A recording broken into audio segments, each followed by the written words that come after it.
last few weeks. That Dan Quinn is an incredibly experienced head coach, an incredibly experienced play caller, a guy who has a huge amount of respect in this building as the Washington Commanders make their way out onto the field, being led out by Deebo Samuel amongst others.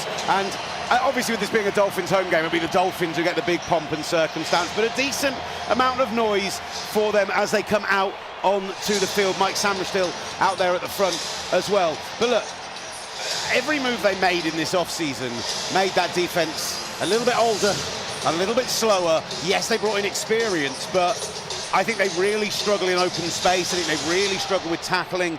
They're 31st in the NFL when it comes to facing yards against the catch, both in terms of per catch and EPA per play added. And so I think they're going to struggle with the way this Dolphins offense is set up today.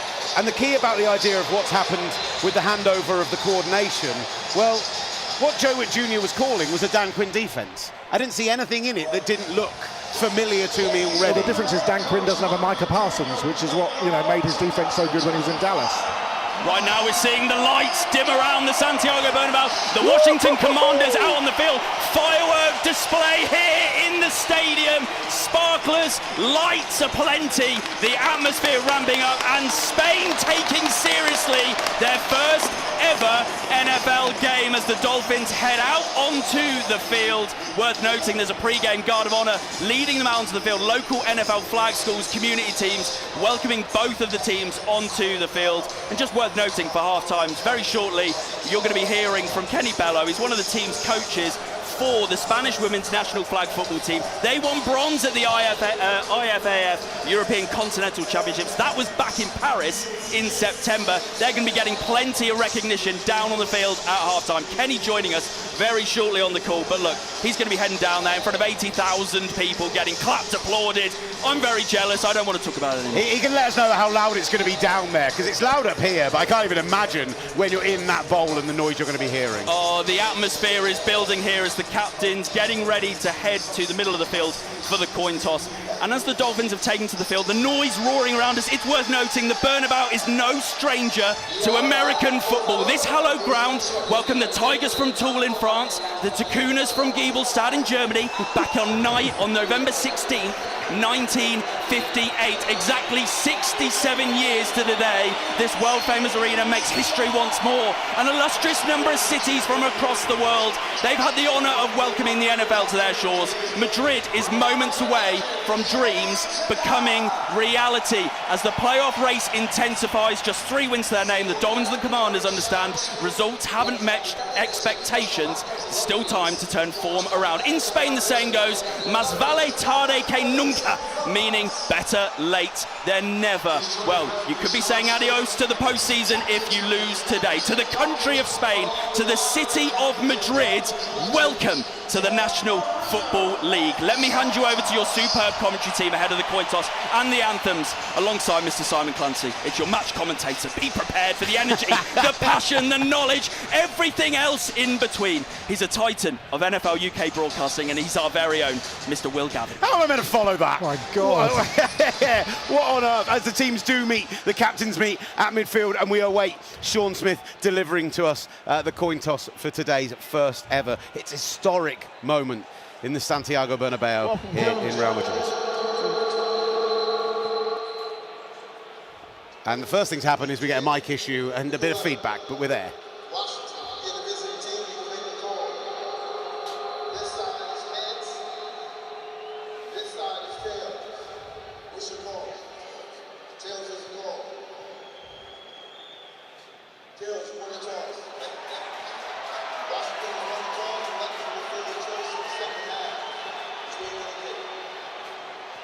So Washington win the toss, call tails, elect to defer, and that means they will be receiving the ball to start the second half, and it will be Tua Tagovailoa and that Dolphins offense who have taken such a step forward in recent weeks, taking to the field. You heard Will there doing a much better job than I imagine I would do of speaking a little bit of Spanish, but the phrase around here is Hala Madrid y nada más. Hail Madrid and nothing else, and that is how it has felt for the NFL this week. Coming to the city for the first ever time, coming to Spain for the first ever time, the local flair has been prominent all around this city, and again will be in today's game with our performances of the national anthems coming up momentarily. This giant halo screen going on around the top of us, and before that, a moment's silence for Paul Tagliabue, the former commissioner of the NFL, who passed away last week.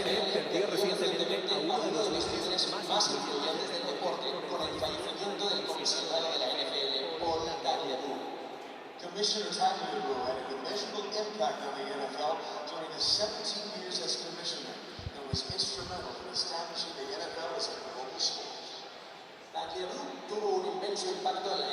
Of course, the announcements coming in both English and Spanish. I'm not going to try and translate, you'll just have to take it from the English. Please stand as we pause to honor his remarkable life and legacy. Por favor, pongámonos en pie para honrar su remarcable vida y legado.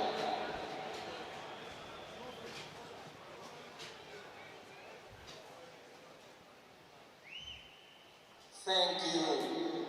Honouring Paul Tagliabue there, who, I mean, we can discuss his legacy and the many things he did for the NFL. Most importantly for me, keeping the Saints in New Orleans after Hurricane Katrina, when it looked like they might get moved to San Antonio. But first, the anthems. The United States national anthem performed, the Star Spangled Banner, by Karina Pejan, an American singer-songwriter who was part of the TV talent show La Voz, the Spanish version of The Voice.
Absolutely stunning rendition of the American national anthem. And now, suitably considering we're in the home of Real Madrid, the Marcha Real Español, being performed today by a band of Madrid Marine Corps.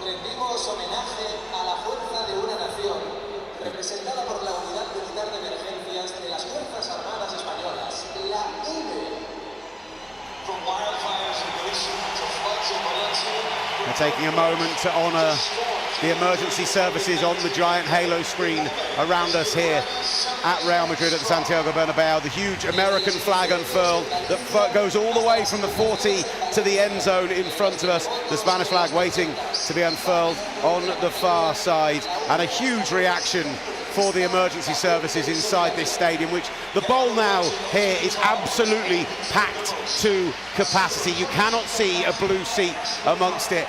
Every jersey, but a lot of patches of burgundy, a lot of patches of teal as well around this stadium. And the atmosphere is just, it's getting to me already, boys. You want to talk about the energy today. I don't think we're going to be lacking for energy here at the Bernabéu. And the Spanish Ministry of Defense for their service, their sacrifice, and their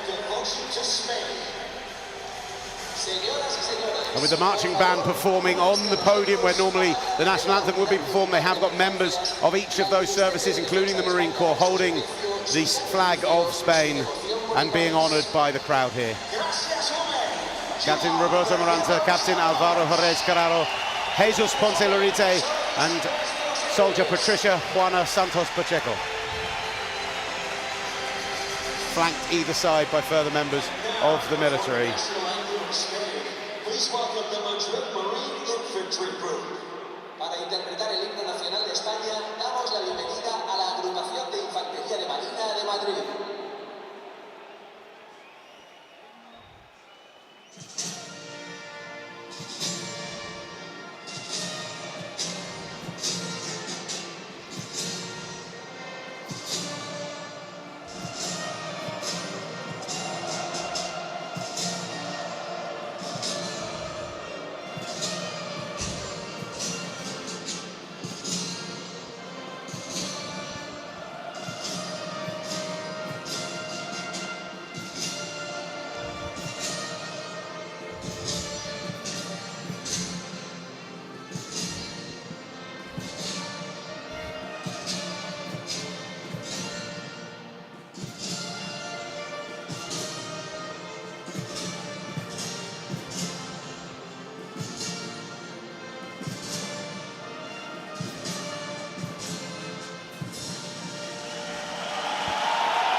Absolutely sensational scenes as the fireworks go off.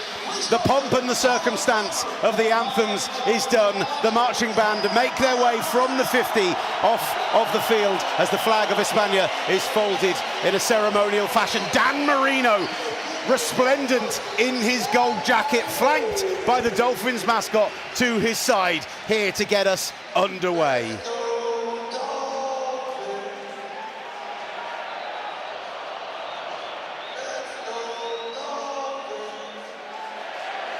You can tell he's hating every minute of it. As he hits the giant button, sets off the smoke behind him. Let's go Dolphins. Dan Marino, legendary quarterback, and a countdown to kick off. The voice there you heard, Simon Clancy, alongside myself, Will Gavin. I'm delighted to say that joining us now, coach of the Spanish women's flag football team, host of the What the Flag podcast, and one of the great coaches that has been produced by the NFL UK system, these fair shores and beyond. Kenny Bello is here as well. Or as I should say, as we are in Spain, Kenny Bayo. There we go. That joke worked better on air than it did off air, I think, actually. Kenny, delighted to have you here. Thank you so much for joining us. We'll hear from you about all the things that have been happening this week, the experiences you've had in the city. I know you've been running various camps, etc. as well. He was due to come out and meet us last night, and he told us he was running a training session late into the evening and couldn't even make it out. That is this man's commitment to the cause. You absolutely love to see it. And as Matt Gay sets up at the 35-yard line and prepares to get this game of football underway, the NFL is finally here in Madrid. The NFL is finally on these shores. And Viva España! It's time for a game. Waiting back deep for this one. Jalen Wright will take it and take a knee in the end zone, and that will bring the ball out to the 35 yards. So first time today seeing Tua Tagovailoa and this Miami Dolphins offense. Big improvements over the past couple of weeks. They've been running the ball much better. Look out for them getting the ball out quickly. Tua has a faster time of release than any other quarterback in the NFL at 2.43 seconds. And when we talk about speed being a potential problem for this Washington Commanders this Washington Commanders defense, they're actually bringing the ball back to the 20-yard line. And they are bringing, I'm trying to get a call as to why that is, but they have brought Daniel Brunskill into the lineup. He's been playing as a sixth lineman, and they do go heavy to the right-hand side. Two tight ends that side as well. One receiver into the left, and a back in the backfield is Devon Achane. They send Jalen Waddle in motion, and they give it to Achane. Stretch to the outside, to out to 25, 20, makes a man miss, gets to the 30, bounced out of bounds at the far sideline from us, into the Washington Commanders bench, but Simon Clancy not before getting a first Dolphins first down. Absolutely, and running behind Aaron Brewer, the centre, who's just done such a great job for the Dolphins. This is what we're going to see. Devon Achan, 142 yards last week for Jameer Gibbs against this defence. Achan exactly the same back. I think we'll see a heavy dose of Devon Achan today. Fourth in the NFL in terms of rushing this season already. Off-tackle runs, I wrote down, were a real key to this game, and that's where we kickstart. Now, second snap of the game, Tua coming out under centre, sends a man in motion again is Cedric Wilson Jr. Devon Achan single back in the backfield, two receivers stacked to the right, one heavy to the line, who moves in as a fullback. Alec Ingold fakes the handoff to Ingold, goes to the outside, down to the 45-yard line, trying to rip the ball out, but Jalen Waddle with a 15-yard pickup on the second first down of the day. And Kenny, this Dolphins offense rolling early doors. Early doors, they've come out, run first play, and then the second one, a play action. Great time pass to the middle, great reception. Second down, two first downs on 2 plays. The worrying thing for Washington there was not only was Jalen Waddle open, Cedric Wilson was wide open in the middle of the field as well. They bit hard on the play action as they bring Daniel Brunskill into the backfield as a fullback in an offset eye with Achan there as well. Go to a toss to Achan, who runs to the outside. He's got space. He's out to the 45. He's to the 40, 35, nearly down to the 30. Wrapped up and tackled right around the 35-yard line. Jonathan Jones in on the tackle, back into this Washington lineup, but that's going to be another Miami Dolphins first down out to the Washington 32-yard line. And again, this outside zone, they lined up Larry Borum and Ollie Gordon, and they essentially just pitched it outside. Borum pulled outside, and then Ollie Gordon just acted as a fullback, allowing Achan to run in behind. Big pickup from the Dolphins, who looked great on this first drive. Huddled back up, the Commanders defense have absolutely no opportunity to stop them here at the 32. Right now, the Dolphins. Achan in the backfield, single back coming into the game. Malik Washington on the right-hand side. Jalen Waddle split to the left, and it's 2 backs in the backfield. Alongside Achan is Alec Ingold. A pre-snap penalty, possibly. Whistles go before they're up to get the play. First charge, timeout, Miami. And it's going to be a timeout, Miami. What did they see there? Was it just a clock running down, or do we think that they saw something they didn't like from the defense? There's been some operational issues early in games for the Dolphins, burning timeouts. They did it early against Baltimore. They literally called a timeout last week before they'd even run a play against Buffalo. So this is not a new thing, Kenny, for the Dolphins, but it is an irritation. A lot of this happens with the movement and the pre-snap stuff that the Dolphins do in terms of just getting to the line, getting everybody lined up in the right place. Absolutely, there's a lot of gadgetry, and maybe there's something they saw before the snap that they didn't like. Call the timeout, save the play rather than making a mistake early on in the game. It's three plays, 3 first downs. The third play, a massive play. So let's look to see what they've got for us next play. Yeah, let's see the Commanders showing 5 down linemen. Tua getting under centre. Alec Ingold as a tight end on the right sends a man in motion is Cedric Wilson Jr. He's now stacked with Jalen Waddle to the right and Devon Achan in the backfield. Stamps a foot and sends Ingold in motion. Fakes the handoff to Achan. Looks for a shot downfield. It's not available. So he just dumps the ball off to his tight end. Out past the 30. Maybe picks up 4 on the play. Down to the 28-yard line of the Washington Commanders. And that'll be second and about 6, they're going to say, from there. Greg Dulcich is a guy they picked up from the Giants. He was a second-round pick out of UCLA and was for the Broncos, and really looked like he was going to be a top-line NFL tight end. He's just had injury after injury after injury. Dolphins brought him in, and they've been really using him a lot in the pass game in the last 3 or 4 weeks, and he's been performing well. Taj Washington comes into the game for Jalen Waddle, who waved off a member of the medical staff as he came in, so maybe just a little bit of a cramp or a little bit of an issue there, but we've got 2 back under centre, 1 back in the backfield, Jalen Wright now, and he tosses it to Jalen Wright on the right side to the 30, he makes a cut up inside, gets out to about the 24-yard line of Washington, right on the numbers, but it is going to be a third down of the game, a 3rd and 2 from the 24-yard line of Washington. A stop here, Kenny, would be huge. Absolutely, but the Dolphins have lined up strong to the right. Many plays now, a lot of motions before every play, and they're hammering that side. They're not afraid to keep going to it if it's working. They obviously don't fear what the Commanders can do to them in open space, and based on what we've seen recently, who can blame them? Jonathan Jones' side of the field being targeted so far. Tua Tagovailoa now in the pistol with a man alongside him. Sends someone in motion from right to left. That's going to be Cedric Wilson Jr. 2 receivers to his left. Jalen Waddle back into the game. Hands it off to Achan. Up the middle. Gets right to around the line of game. The touch judge on this side is coming in right around the marker. Are they going to have stopped him short, or is that going to be a Washington first down? Frankie Louvu in on the tackle. I think they'll go for it even if it is short. I think Mike McDaniel would have said to Tua, you've got 2 plays here in the huddle there. Yeah, they are back out in the huddle, and they are calling it a 4th and 1 from the 23-yard line. Changes being made by Washington, coming out of the game and in. Look either for a quick pass here or a toss play to the outside, especially given that they're stacked on the right here. I formation, Alec Ingold in behind Tua in the centre, big noise on this third down. Ingold goes in motion, Achan in the backfield, one receiver waddle to the left, they give it to Achan, off that left tackle, he is hit behind the line of scrimmage, but does he manage? Does he get across the line with a second effort, a huge push, and it looks like a flag on the play as well. He definitely got the first down, but let's see what the flag's for. They initially hit him.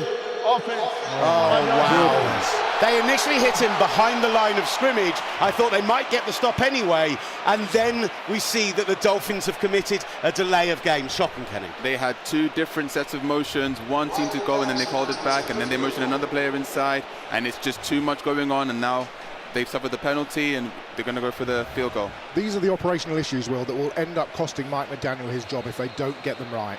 Because that's the first down and continue to drive. Now they're forced to kick a field goal.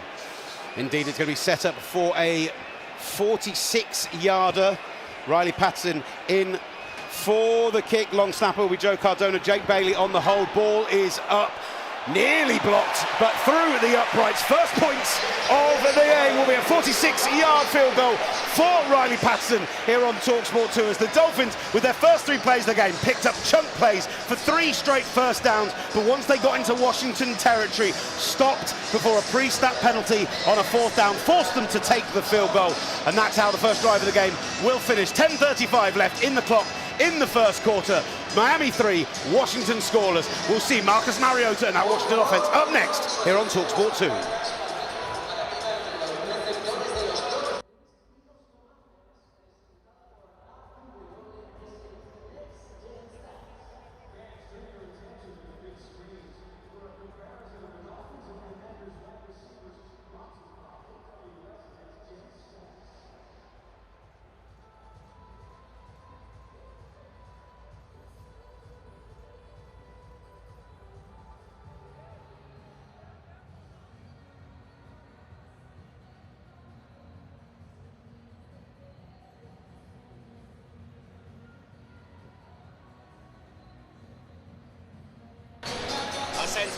It's got another. Can Kenny borrow your chart? It's the other side of you. If either of you get the chance to point out who is in on the tackle or whatever, because we're so far away here, I'm trying to get it on the screen down there. I can't see the numbers at all. No. Oddly, for Miami, I should know who it is just by the way they run and. Yeah. Oh no. You okay, Willie? Stunning build-up, buddy. Absolutely sensational stuff. High level. We've got a talent. Have you seen we've had a tweet in asking how Cold Strange has been? Let's get in the weeds. How what? How Cold Strange's performances have been. Oh, sorry, buddy.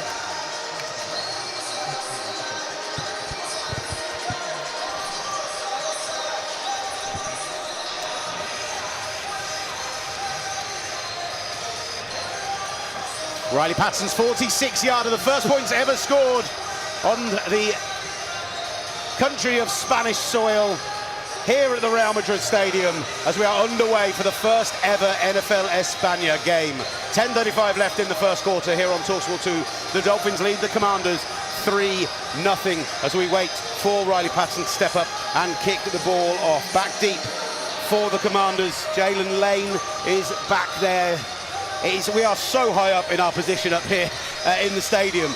I think that might be Quan Martin back there as well, but we'll see as they kick the ball off. A little low grubber kick out towards the 10-yard line, and it will be brought out from the 15 out towards the 20, hit right around the 21-yard line. An absolute swarm of Dolphins players there. Chase Edmonds it was who brought it out in the end, and that's where Marcus Mariota will come out and start this next drive. This battle of Hawaii quarterbacks. Two young men have known each other since they were 12 and 8 years old, respectively. Both top 5 picks in the NFL. In fact, going to the same high school, only 2 pairs of top 5 picks have come from the same high school. The other were the Manning brothers. So what can Mariota do with this Commanders offense? He's going to start in the gun. One back alongside him is Bill Krosky Merritt, Deebo Samuel split out to the left, and then a stack on the right-hand side as they go heavy. They move a man in motion. Is John Bates, who goes from right to left, and they look to that side, taken down right around the 30-yard line. That's going to be not Deebo Samuel, Chris Moore picking up the first 9 yards for this Washington offense, and that's going to be a 2nd and 1 from the 30. That's all you want, 9-yard pickup. You can do so much now on 2nd down. Just get the ball out, start to get into a rhythm for Marcus Mariota. That's the thing they've not had the last couple of weeks against Seattle and Detroit. They've not been able to find that rhythm.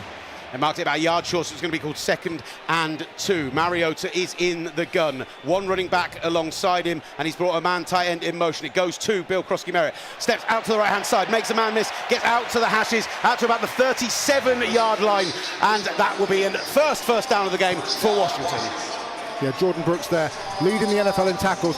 If he hadn't made that tackle, Krosky-Merritt would have been 2nd and maybe even down to the 3rd level. So, important tackle for Jordan Brooks. He's going to have to keep an eye on the rookie today because he's somebody that can take it the distance whenever he gets the ball. Jordan Brooks leads the NFL in tackles this season, and borderline Pro Bowler, maybe 2nd team All Pro, as we hear for the first time the calls from Mariota, who's under centre this time with Krosky-Merritt in the backfield. 2 receivers to the right, 1 to the left. It goes to Krosky-Merritt, bounces off the first man, gets out to the 40, maybe picks up 4 on that carry, right on the hashes, out to the 41-yard line. It'll be 2nd and 6, Kenny, from the 41. The Commanders are keeping it steady. A quick pass on the first play and then 2 run plays. Nothing extravagant, just playing steady football, targeting in the middle of the field. So far, so good. You guys talked about it in the build-up. No Treylon Burks here, no Terry McLaurin here. Obviously, no Jaden Daniels. We were so excited about seeing the superstar. No Ben Sinnott in this game either. And so the passing options are relatively limited as they start with the stack. This down with the start to the right-hand side, single receiver to the left. Mariota is right on that left-hand hash. He sends Deebo from right to left. Takes it, 2-step drop back, look to Deebo right around the marker. Gets brought down at the 46-yard line, of the Washington Commanders, and is going to be a yard short of the first down. Quick out on that side, in on the tackle. I think that's Minkah Fitzpatrick. Yeah, again here, perfect for Washington, just to get a little bit of confidence, just to move the ball. I don't think Marcus Mariota is going to want to sit back in the pocket and take 3-4 seconds to try and get the ball. He's going to want to get the ball out of his hand quickly, and they're going to want to try and move the ball outside. There's no speed over the top, so those short and intermediate passes to the sidelines are going to be key for Washington. Mariota in the gun, heavy set line to the right. Deebo single receiver to the left, 1 back in the backfield. Big noise from the crowd here. They do hand it to the back, and he is wrapped up right at the line of scrimmage. He's going to be a yard short, Bill Krosky-Merritt, and that will be a 4th down. Big hand up into the air from Kenneth Grant, the rookie, as he's convinced that's going to be a 4th down. And what do the Commanders do on this 4th and 1? Mariota staying on the field, Kenny. They're going. They're going straight away. It's the first time the D-line's had an effect on the play. Stop them short. Let's see what the Commanders do here. Mariota under centre, single back in the backfield. Send John Bates in motion to join him there. They fake the handoff and they go for the little toss to the outside, out to the 50-yard line, and first down, Washington Commanders. Colson Yankoff is on the reception. They faked the handoff up the middle. Relatively decent coverage on that side, but a nice throw, Marcus Mariota, and a first down out to the 50. Lovely little cheap motion, Kenny, wasn't it? Getting Yankoff out there. I think the Dolphins heavy inside because they thought they were going to try and run it again, and motion Yankoff across the formation. He picks up the first. A brave call on 4th down. Earns them a first. Going 5 wide on this. 11 personnel with 1 back out on the right-hand side. Deebo Samuel now motioning into the backfield and gets it on a jet motion. In fact, no, he doesn't. Marcus Mariota is going to run it himself on a little RPO. Only manages to pick up about a yard on the play, in on the tackle. Zeke Biggers, and that's going to be a 2nd and 9. Dolphins got these 3 rookie defensive tackles, and all of them have started to show up a little bit over the last few weeks. Jordan Phillips especially has played really well, but we saw Kenneth Grant on that 3rd down with a big stop. And there, Zeke Biggers, the Georgia Tech kid, also coming in and holding Washington to a short game. 6:20 left in the first quarter. 3-0 the Dolphins lead the Commanders. 2nd and 9. Just inside Dolphins territory for the first time today. Mariota takes the snap.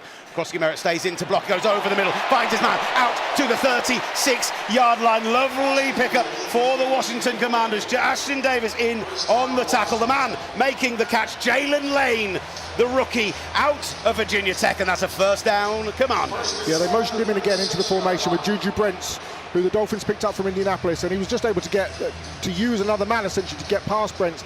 And it was a really good throw, really good pickup, and Ashton Davis with the tackle. Washington 67% of no huddles, the highest in the league, and they're really trying to keep the Dolphins from substituting here. Single back in the backfield. I think it's Chase Edmonds on this occasion. No, in fact, they do bring Krosky back in. Mariota under centre. He's just being held up for a moment. So and the there's a lot Dolphins of calls. can substitute. So exactly. So the Dolphins can substitute and bring Zach Sealer into the game. And Washington end up using a timeout on the play. There was a little bit of confusion because the Dolphins hadn't substituted, and you saw down on the sideline in front of us Anthony Weaver and Mike McDaniel screaming at the officials, saying, "Let us put Zach Sealer back in the game, please and thank you." They were trying to get the 340-pound Benito Jones out so they could bring in Zach Sealer so he'd get a bit of pressure onto Marcus Mariota there.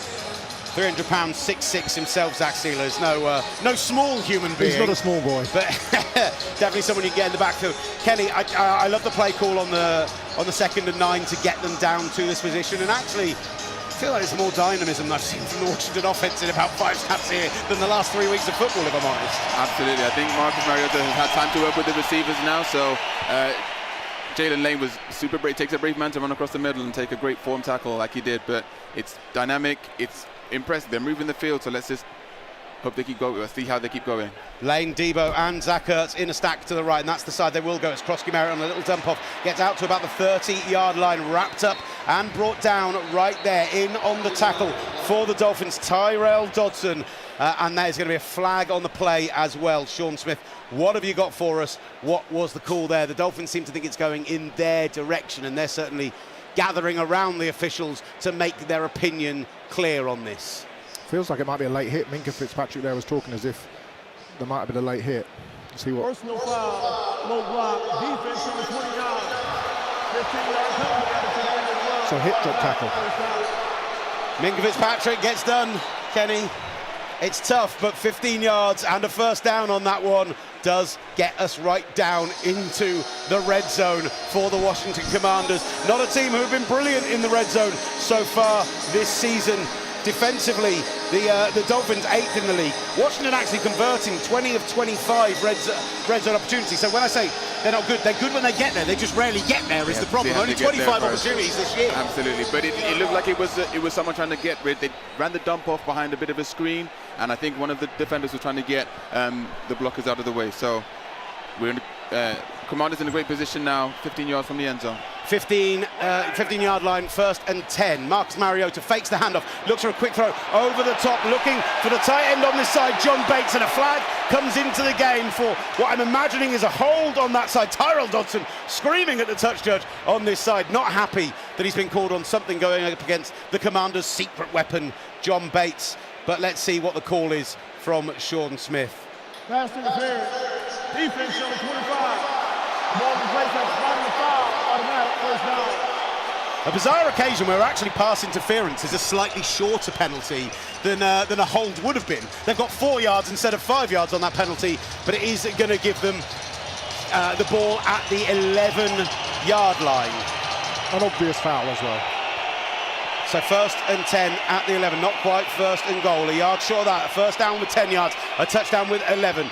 Ja'Cory Krosky-Merritt, Bill in the backfield. One man out right is Robbie Chosen, and now they move Chris Moore wide left. They hand it off to Bill Krosky-Merritt, and he is wrapped up right around the 9-yard line. A pick up of maybe 2 on the play. 8 or 9 Dolphins in on that. They brought men down into the box late, saw the run play, and held it to just 2 yards. Yeah, the Dolphins have been doing a much better job with their run fix over the last few weeks. Whether that's the improvement by the rookies, it's Jordan Brooks, but also they're using the rookie safety Dante Trader to come down into the box as well. Benito Jones is down on a kneel in the middle of the field. He is smashing his fist into the turf right around the 9-yard line, and the entire of the medical staff from the Dolphins bench do empty out to go and check on him. It was quite late that he went down there, and interestingly, just while we're watching this, the Commanders have brought some kind of device onto the field, and each of the offensive linemen and the running back are going up to this, and it's something to just clean off the cleats from the fact they're playing on this grass field.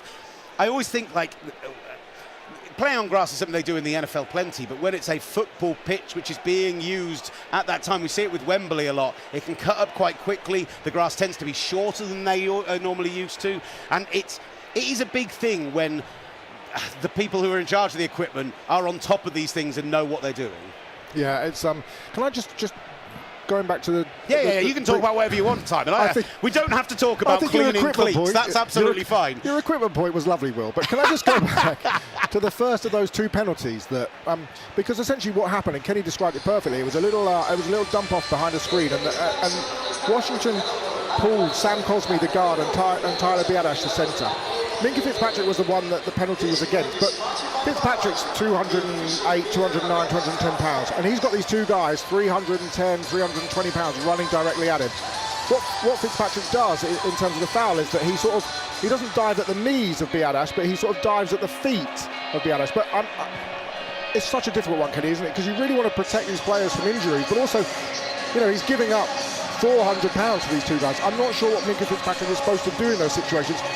And I get, as I said, you want to protect the guy. You don't want to have ACLs and torn Achilles. But I'm not sure what the defender's supposed to do in that situation. Absolutely. I think the rule is in there definitely to protect the bigger lineman who would be the ones leading on those screens.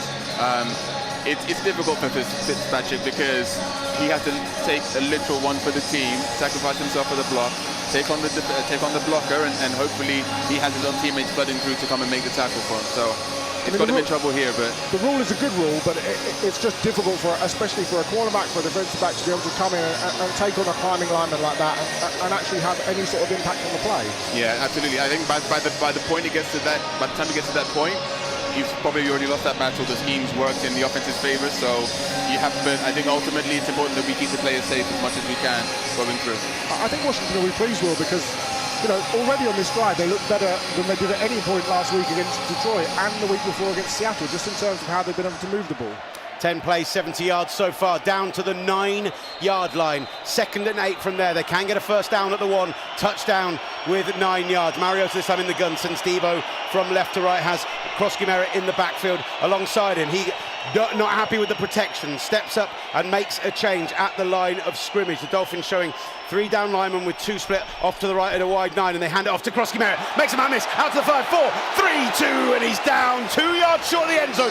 1 yard short of the first down marker. Bill Krosky Merritt looking for his 5th rushing touchdown of the season. Gets them into a 3rd and short situation. What a fantastic job by Laramie Tunsil, the left tackle, to kick out Bradley Chubb and open that hole, Kenny. Something very interesting. Tyrell Dodson was really shouting at his safeties. I don't know if there was miscommunication, but he was really shouting at them to come down, and then he filled in the middle, which left the gap on the right side of the defense. So great job by Laramie Tunsil, though.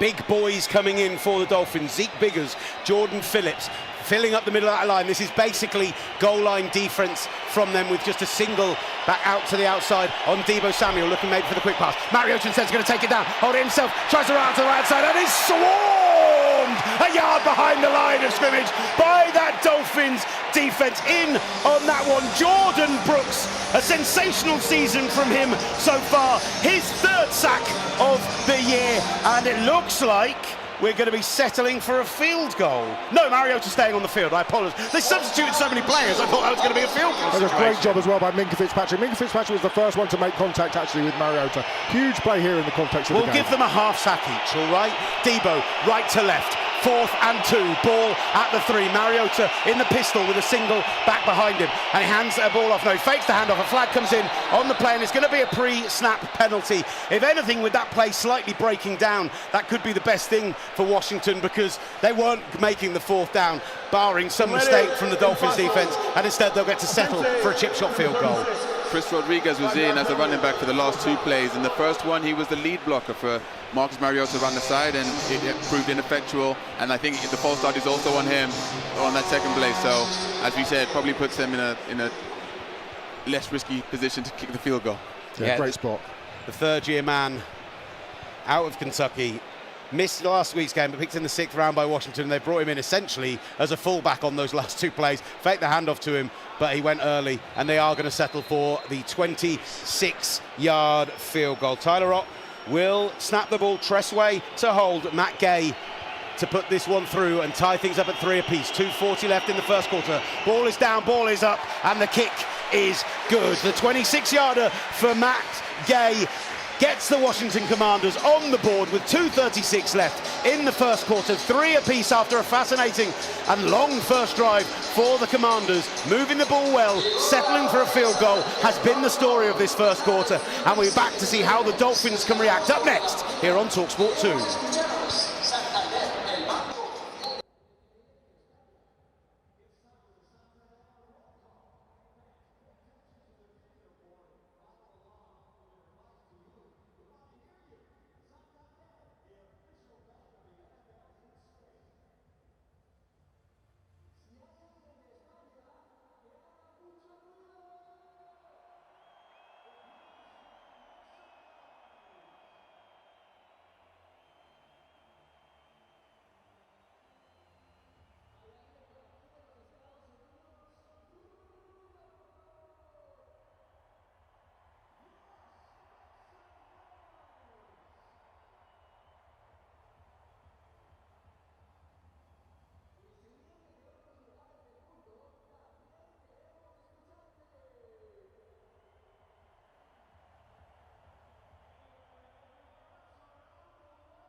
Back with NFL Live on TalkSport 2 here at the Santiago Bernabéu, the first ever NFL game held on Spanish soil. And right now the Miami Dolphins and Washington Commanders in the first quarter, all tied up at 3 apiece.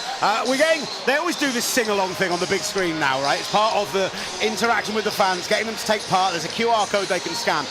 I'm really happy that the songs here aren't Sweet Caroline, the Killers, we're actually getting Country Despacito Road. is up there, Como La, Tu me dejaste. You're talking like you're some Spanish music expert. Listen, my mother-in-law is proud Chilean woman. I've listened to much Spanish language music over the past 15 years of my life. I am here for the culture. You're like That's the what Jules Holland of NFL commentators. And up next, Despacito!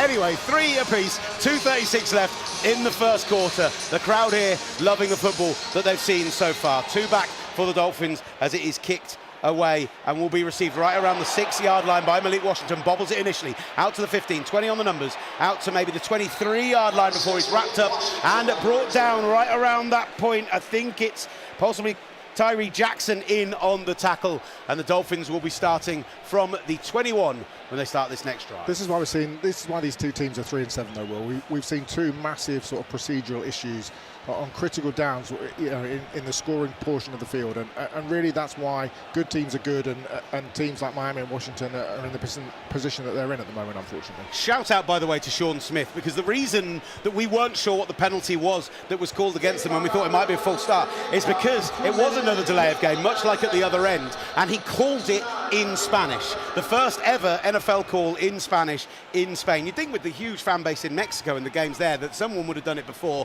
but fair play to Sean Smith for giving this crowd here in the Spanish capital a little bit of local flair. I'm surprised with your Spanish music knowledge you hadn't picked that up. Maybe if you'd done a little jaunt with it, you'd have nailed that. Yeah, if you'd sung it, we would have been fine. Exactly, Or maybe rapped it. I exactly. can't wait for Bad Bunny at the Super Bowl, by the way.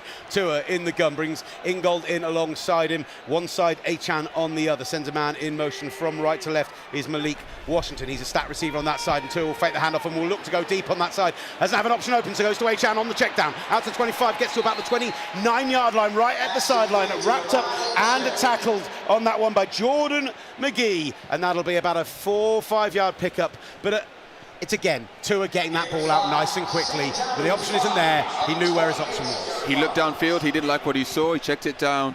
Again, great procedural play, keeps in line with the chains, he keeps the chains moving. 2nd and 5, coming down to 2 minutes left in the first quarter. In the gun, one back in behind him, one split out left, 2 receivers to the left, 1 receiver to the right, sends a man in motion, then fakes the handoff, goes downfield right about the 40-yard line. It's going to be Greg Dulcich again, a second big pickup of the game for him, going for 12 yards on the play, out to the 40-yard line, and that'll be a first down, Miami. They had Ollie Gordon as the eye back. They had Devon Achan split left, and they motioned Achan behind Tua and then rolled him in front of Tua. Tua sort of went to give him the ball, pulled it, and then Dulcich was wide open in the left flat. Lovely play design by Mike McDaniel. They give him 13 yards, calling it out to the 41, 1st and 10 from there. Tua in the pistol with a single back, Achan in behind him, 1 receiver right, and sends a man in motion from right to left. Julian Hill does hand the ball off now, runs behind Hill. Achan out to the 35, to the 50, flag down, but he's out to the 45 and down to the 40-yard line. There's flags on both sides of the field here in the area of defensive holding, but a lovely big pickup for Devon Achan on the stretch run, and a first down for Miami if it's not offsetting. It's a great run. I suspect it's coming back. Well, the flag on this side was almost certainly defensive holding. Both holding, defense, number 91, 99 corrections, holding, offense number 17, those fouls offset, replays, first down. Yeah. So the initial hold was on the inside for Commanders, and that was the initial flag, but then Jalen Waddle committing a penalty on the outside. Yeah, he had hold of Mikey Sanders still on the outside, and you could tell, especially as Achan went in behind him, he just had hold of him a beat too long. So they offset. We remain 1st and 10 with the ball at the 41. 3 apiece coming towards the end of the first quarter. 1:14 remaining and the clock ticking. Tua breaks the huddle, sits in the gun. He's got 3 backs all to his right-hand side in a kind of stacked eye formation. He's going to throw it to one of them. Achan in some space to the 40. Has to cut back inside. He is absolutely surrounded by white and burgundy. Gets maybe back to the line of scrimmage, but a little screen that failed to fool. a lot of gadgetry from the Dolphins. We've had 2 play actions. That was also a quick dump off to the side, to the right side, behind the screen. One wonders how many of these gadget-type plays the Dolphins are going to have to use to be successful ultimately in this game. But why are they going away from the run game that served them so successfully over the last 3 games? Mike McDaniel sometimes will just outthinks himself. They gave him a yard on the play. Noah Igbenogany on the tackle. Now Tua in the pistol with Achan in behind him. 2 receivers to the right, 1 to the left is Jalen Waddle. Sends a man in motion, go heavy set to the left-hand side of the line. Send it's a toss to Achan. Out to their 5, 50 outside the numbers, 45, down to about the 43-yard line of the Washington Commanders. When he gets to the outside, nobody can stop this man, and he's back into Commanders territory. Devon Achan with the big pickup. First down, Dolphins. You have to shout Simon on the call for that. If the run works for you, you've had 2 weeks to see it, right? Go back to it, and it works again to get them a first down. Second drive of the game for the Miami Dolphins as the clock ticks down to zeros in the first quarter. Devon Achan, 5 carries for 50 yards so far in this game. We're going to have to let Kenny Bello go at this point from our broadcast because he's got to go down to the field to be honoured as one of the coaches of this Spanish flag football team that won bronze at the recent European Championships. Myself and Simon Clancy will bring you the second quarter though. Live and exclusive NFL action from Madrid here on TalkSport 2.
Start of the second quarter here in Madrid at the Bernabéu, where the Miami Dolphins and Washington Commanders currently tied up. 2 drives in this game, 3 apiece. Special teams providing all the points so far, but the Dolphins running the ball well, moving the ball downfield, and with Devon Achan's big pickup, a carry of 23 yards, the longest of the game so far. They find themselves in Commanders territory at the 43 to start this second quarter. I'm Will Gavin, Simon Clancy alongside me. Don't forget that we've got a huge night of NFL action across the TalkSport network for you this evening. 15 odd hours of it through the night, including Cardinals 49ers at 9 o'clock and that huge Sunday night football game between the Lions and Eagles. Tua comes out under centre, 1st and 10 from the 43. As a man in motion from left to right is Cedric Wilson Jr. He stacks up on the far right-hand side, Achan in the backfield, steps a foot, in goal goes in as a fullback, fakes the handoff, rolls to his left-hand side, has options to that side instead, checks it down to Achan. Achan picks up maybe 4 on the play, gets down, in fact they're going to call it about 2 yards down to the 42-yard line. Check down required. Tua keeping it sensible so far. Yeah, absolutely, mainly because they're running 2-man routes. 2 receiver routes, and the Washington Commanders are doing a great job over the top in terms of doubling. So they're rolling a safety over the top of Jalen Waddle, so to try and shut that down. 2 really maligned players on this Dolphin offense. So the left guard, the right guard, Cole Strange, and the right tackle, Larry Borum, both doing a great job in the run game. See if Miami go back to that. They brought Daniel Brunskill into the game, and he will be heavy to the left-hand side of this line.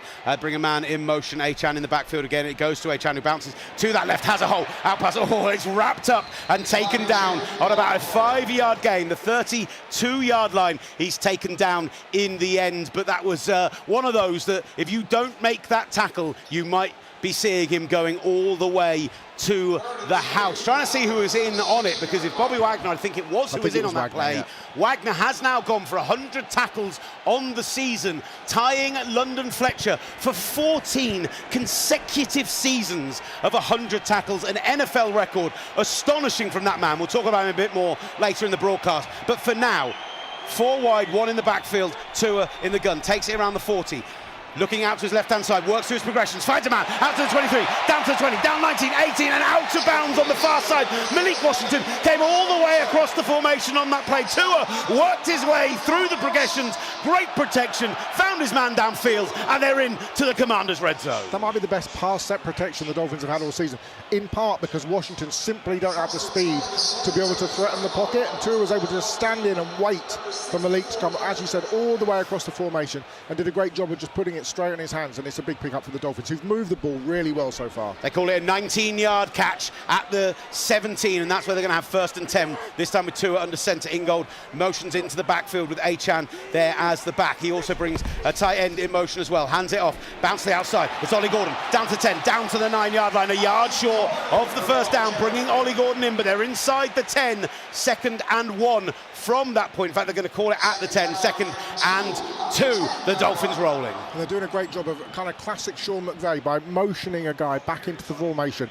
They did it there with Julian Hill to take on a 5 technique on the outside, and Hill just levelled his man and allowed Ollie Gordon to run in behind. It was a terrific block from Hill.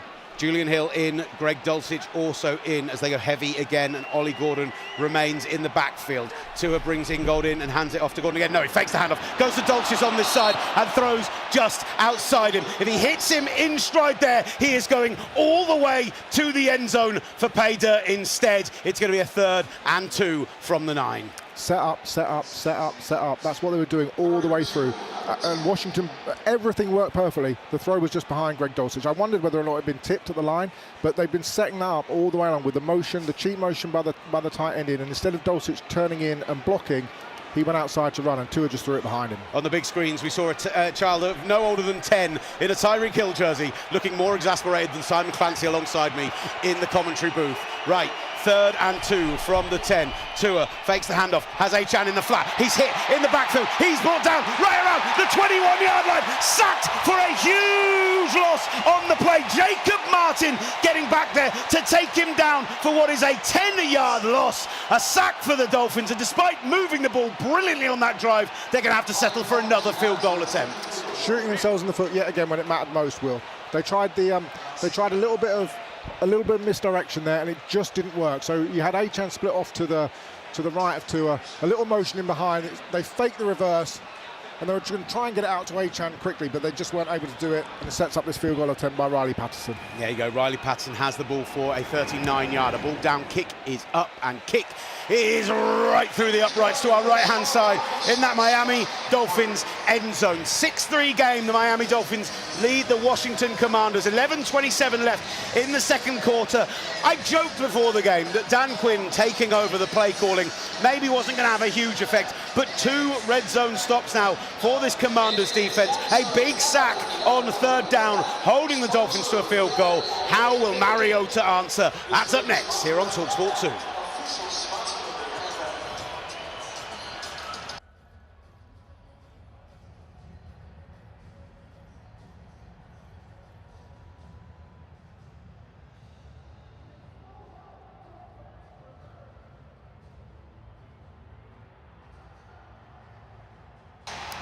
Can we get away with sending Scholesy to get us all food? I said, can we get away with sending you to get us all food? They've just brought some food back and it looks great. He's off. He's off.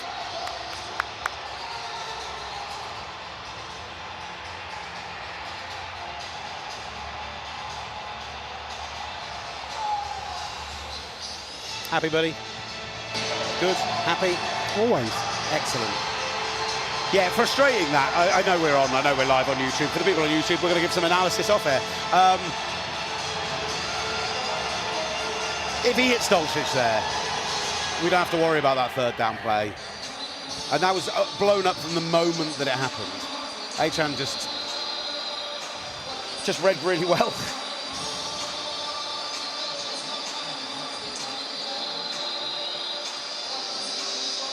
Thank you, Scotty. They are out ready for the kickoff, so we'll have to go back quite quick, but don't worry, we don't have to dump power, I don't think. I love that, on the sideline, Von Miller watching the film back with Jacob Martin. I used to be able to do that. Oh, about Von? Yeah.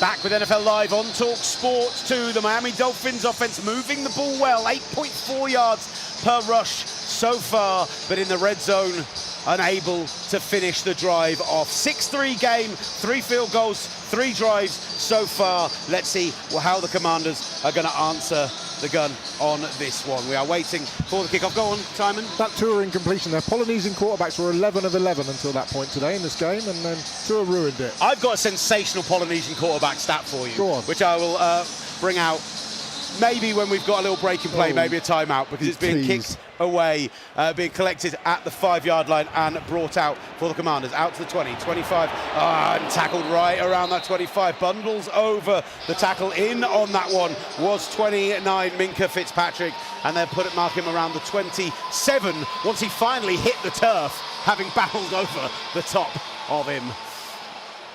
There is a man down on the field right now, being seen to by the Dolphins training staff. I can't see who it is from this position. I can just see the teal socks, but they are back and making their way off to the sideline. Just confirming who it is. I think it's Jordan Colbert, the safety, part of the special teams. You know, those plays. I love the kickoff, right? I love the new kickoff. I love that it's giving us actual kickoffs in games. I love that it's giving us big returns. I love that field positions become, I mean, it's so huge in that game last week in Berlin. Those 2 big returns for Josh Downs really making such a difference for the Colts, for example. But there is no doubt they are the kind of plays where you can collide into a man at speed. And do yourself some serious damage. Yeah. I mean, Olympic speed guys running into guys at 250 pounds isn't great fun, I'm going to say. Right, they're going to start from the 28, 1st and 10 from there. Mariota in the pistol, back in behind him. I think it's Chris Rodriguez rather than Krosky Merritt. He hands it off to Rodriguez up the middle, and nothing going on that play. In fact, he might lose a yard in on it, in on the tackle. Chop Robinson. Tackle for loss for Chop Robinson. I'm not saying it's because he spoke with the TalkSport USA YouTube channel this week. We got huge games out of everyone who spoke to us last week. Will Varney is clearly a good luck charm for these guys as Chop Robinson gets his 3rd tackle for loss on the season on his return to the Dolphins. Right, now 2nd and 11 from the 27. In the gun this time with the back, Rodriguez alongside him, brings Debo in an orbit motion around him and hands the ball off again, fakes it in fact, goes over the top, finds Zach Ertz out to the 43-yard line and brought down out of bounds, but a huge pickup for the Super Bowl champion, former Philadelphia Eagle, and that'll be a 1st down to the Commanders. Massive. Yeah, that was a really good play action, because you weren't the only one that was caught out with that. I think the Dolphins secondary was slightly caught out as well in terms of where the ball was. That little orbit motion by Samuel was key to that, and able to hit Ertz over the top. Washington moving fast, getting to the line of scrimmage again, trying not to allow Miami the opportunity to substitute here. Yeah, pistol again, and keeping again the back in the backfield is Chris Rodriguez. Heavy line to the left-hand side with one receiver out on that left is Chris Moore. Brings the tight end in line and does hand it off this time. Lovely little step to make a man miss. Out to the 50, out to the 45. He's brought down in the end by 3, including Minka Fitzpatrick, but not before a 15-yard pickup and another Washington Commanders 1st down. Yeah, he could have been stopped in the backfield by both Chop Robinson and Jordan Brooks, but great sidestep by Chris Rodriguez to get to the 2nd level there. Just waited for his blocks. Zach Ertz had a really important block. Sam Cosmi with a big kick out. And then Chris Moore down the field as well, allowed him to get past the 1st down marker. Terrific play design by Cliff Kingsbury. Ignore those kind of things. They give him 17 in the end on that Fitzpatrick, as I say, in on the tackle.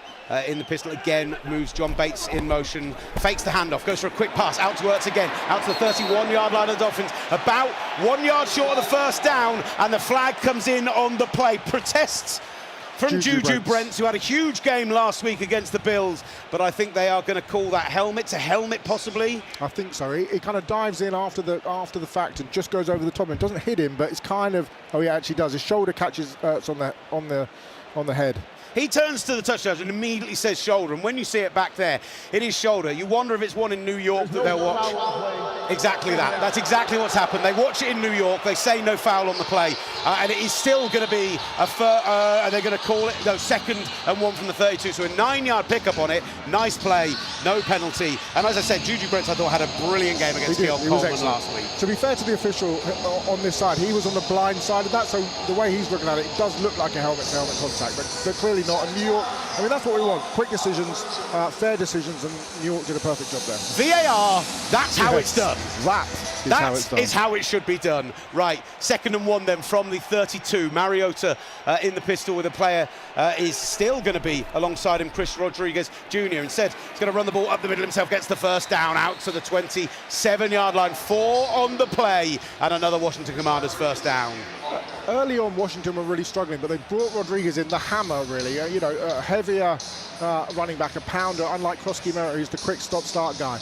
And they're doing a really good job of getting past and down to the second level, getting past the Dolphins' defensive linemen and picking up chunk yardage on first down, especially. This time, Debo is in the backfield alongside Marcus Mariota. I tried to see, there's no word on whether Krosky-Merritt is injured or just being not favoured in this drive, as you say, for the hammer. 3 receivers to the left are running back and 2 tight ends, in fact. It's 12 personnel as Mariota has time in the pocket, forced to step up, makes a man miss, out to 30, looks to the end zone and incomplete.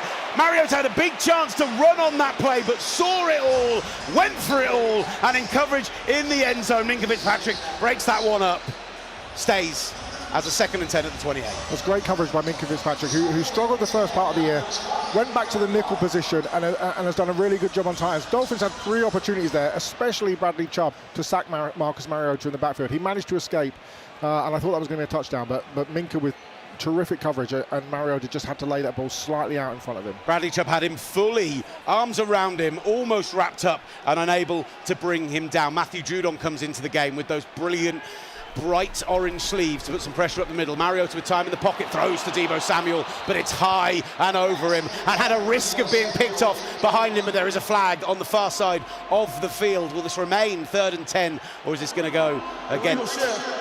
Offense, 2 players in movement, number 19 never reset. 5-yard penalty. Again, Will, bad teams doing bad things. Chris Moore never got set on that down, and they call it a 5-yard penalty. I mean, because it's pre-snap, you're not allowed to reject it. Oh, I think they are going to. There you go, they are going to turn it. He didn't say that it had been waved off, but it has been waved off. Mike McDaniel deciding he'd rather a 3rd and 10 than a 2nd and 15. So it is 3rd and 10 at the 28. The Dolphins fans here at the Santiago Bernabéu getting loud. Mariota gets under centre to change the protections. Jeremy McNichols is into the game, but they have split out to 5 wide on this 3rd and 10. Sat in the gun, all on his lonesome. Marcus Mariota, straight 3-step drop back, looking to the right-hand side, tucks it, tries to run, and is wrapped down in the backfield. Sack for the Miami Dolphins, their first of the game. Tyrell Dodson in on the sack, and that loss of yardage will lead to a field goal attempt for the Commanders. If you like kicking, you're seeing plenty of it today here at the Bernabéu. I mean, apt, given where we are. Great job by Tyrell Dodson, who essentially acted as a spy. 2 parts there. Dodson did a great job, but also the Dolphins' much maligned secondary, staying with their men. That was essentially a coverage sack. Great pressure and penetration by the interior guys. Zeke Biggers did a great job, but Tyrell Dodson just stayed home and took Marcus Mariota. By the way, if Tyrell Dodson doesn't get home there, Chop Robinson is screaming around the backside and was absolutely going to hit him. It's going to be a 51-yarder. Ball is down, kick is up, and it is no good. Wide right.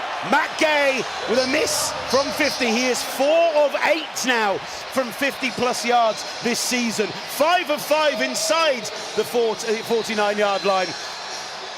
Missing from 51, and it means a great field position for the Miami Dolphins as they'll take over at the 41-yard line. Yeah, I mean, that is that's got to be a hammer blow for Dan Quinn, especially taking that sack on 3rd down and pushing them back to that 51-yarder, because again, both teams have moved the ball fairly well in the early portion of this game, and critical sack from the Dolphins defense there. I'm keen to see now what happens with the Dolphins offense, because what's been key to me on the opening 2 drives is that Bobby Wagner and Frankie Louvu have essentially really struggled to get outside on those perimeter outside zone runs. Louvu's been walled off by the Dolphins' extra offensive lineman, whether that's Brunskill or whether that's Larry Borum, and Louvu just cannot get out.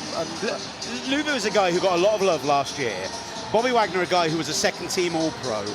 We have seen Bobby Wagner fall off. As much as he is a first-ballot Hall of Famer, we believe, based on the career he's had. Like, Hall of Famer, first ballot was the question I was raising, but not Simon Clancy to my right-hand side. Has his fall-off also caused the issues for Louvu because he's being asked to do a huge amount more now? I think so, but also, look, you know, their leading sackman, Dorrance Armstrong, is out.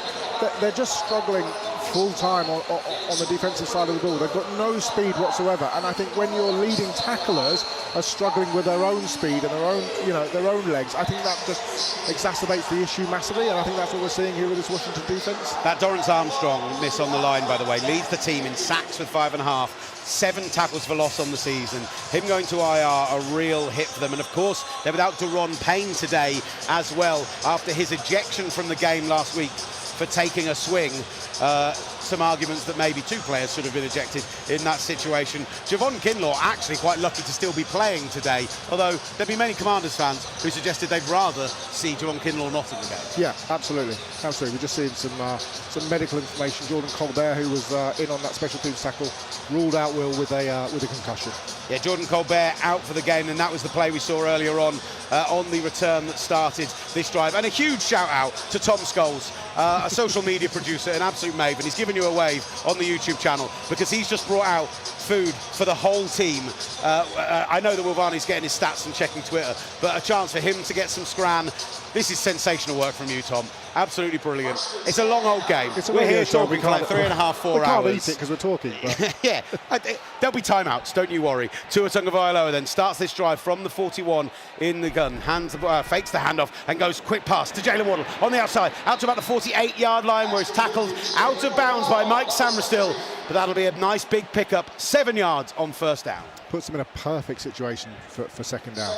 In terms of maybe they want to look down the field because they haven't taken any shots yet, the Dolphins, and they do like to take some shots. Mike McDaniel's been encouraging Tua to throw the ball down the field, so they may just go back to the outside zone because the running game's been working so well. But this is the perfect opportunity for a shot play, Will. They call it 6 in the end, 2nd and 4 from the 47. Tua under centre now, single back in the backfield. Devon Achane, 2 receivers to the right. He hands the ball off to Achane, and there was a little motion across the formation from Malik Washington, who seemed to get in Achane's way and stop that play from working. That was bizarre. Unless it was supposed to be a handoff. But Achane doesn't ever look like he's going to give the ball to Washington. I've never seen that. That was like a motion, almost knocking his own man. An attempted little rope-a-dope, you think, maybe. It's a sensational shout from you that maybe the idea was that Achane was supposed to hand the ball off on that jet motion and fool that entire defence to pull into this side of the field. He'd still be running now if he'd done that. Yeah, instead, it's a 1-yard pickup, and a 1-yard loss, and 3rd and 5 from the 46. Tua, 3-step drop back, is under pressure, and is hit right around the 34-yard line.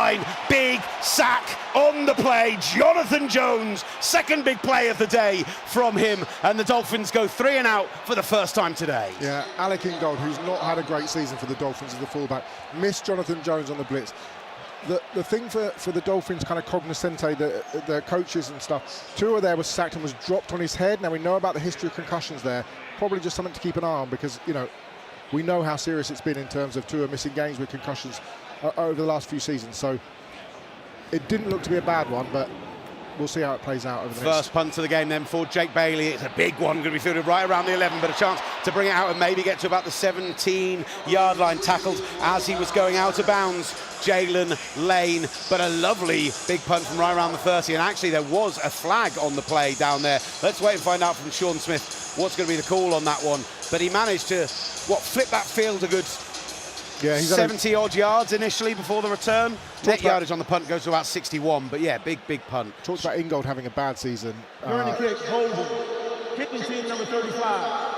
Half the distance penalty to the goal. First down. It's going to go from the 18 all the way back to the 9-yard line then, where the Commanders will start their next drive after a hold on that one. You're listening to live and exclusive NFL coverage here on TalkSport 2. I'm Will Gavin, Simon Clancy alongside me. 5:37 left in this second quarter, 6-3 game, and we'll come back with the Commanders' next drive up next here on TalkSport 2. How much food can me?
They actually ruled him out of bounds at the 12, and so it's gone half the distance to the goal, all the way back to the 6. The Commanders starting from deep in their own territory. As you're back with live and exclusive NFL action here on Talk Sport 2, 5:37 left in the second quarter of this final international game of the year, the first ever on Spanish soil, and a 6-3 game so far for the Dolphins. Not that either team has necessarily struggled to move the ball. We've had over 200 total yards of offense across the first 4 drives this game. That's the first punt we've seen so far. It's just that teams are getting into positions to score and having to settle for field goals so far. Simon. Yeah, I mean, everything between the 20s has looked great, but there's just been some issues, some procedural penalties.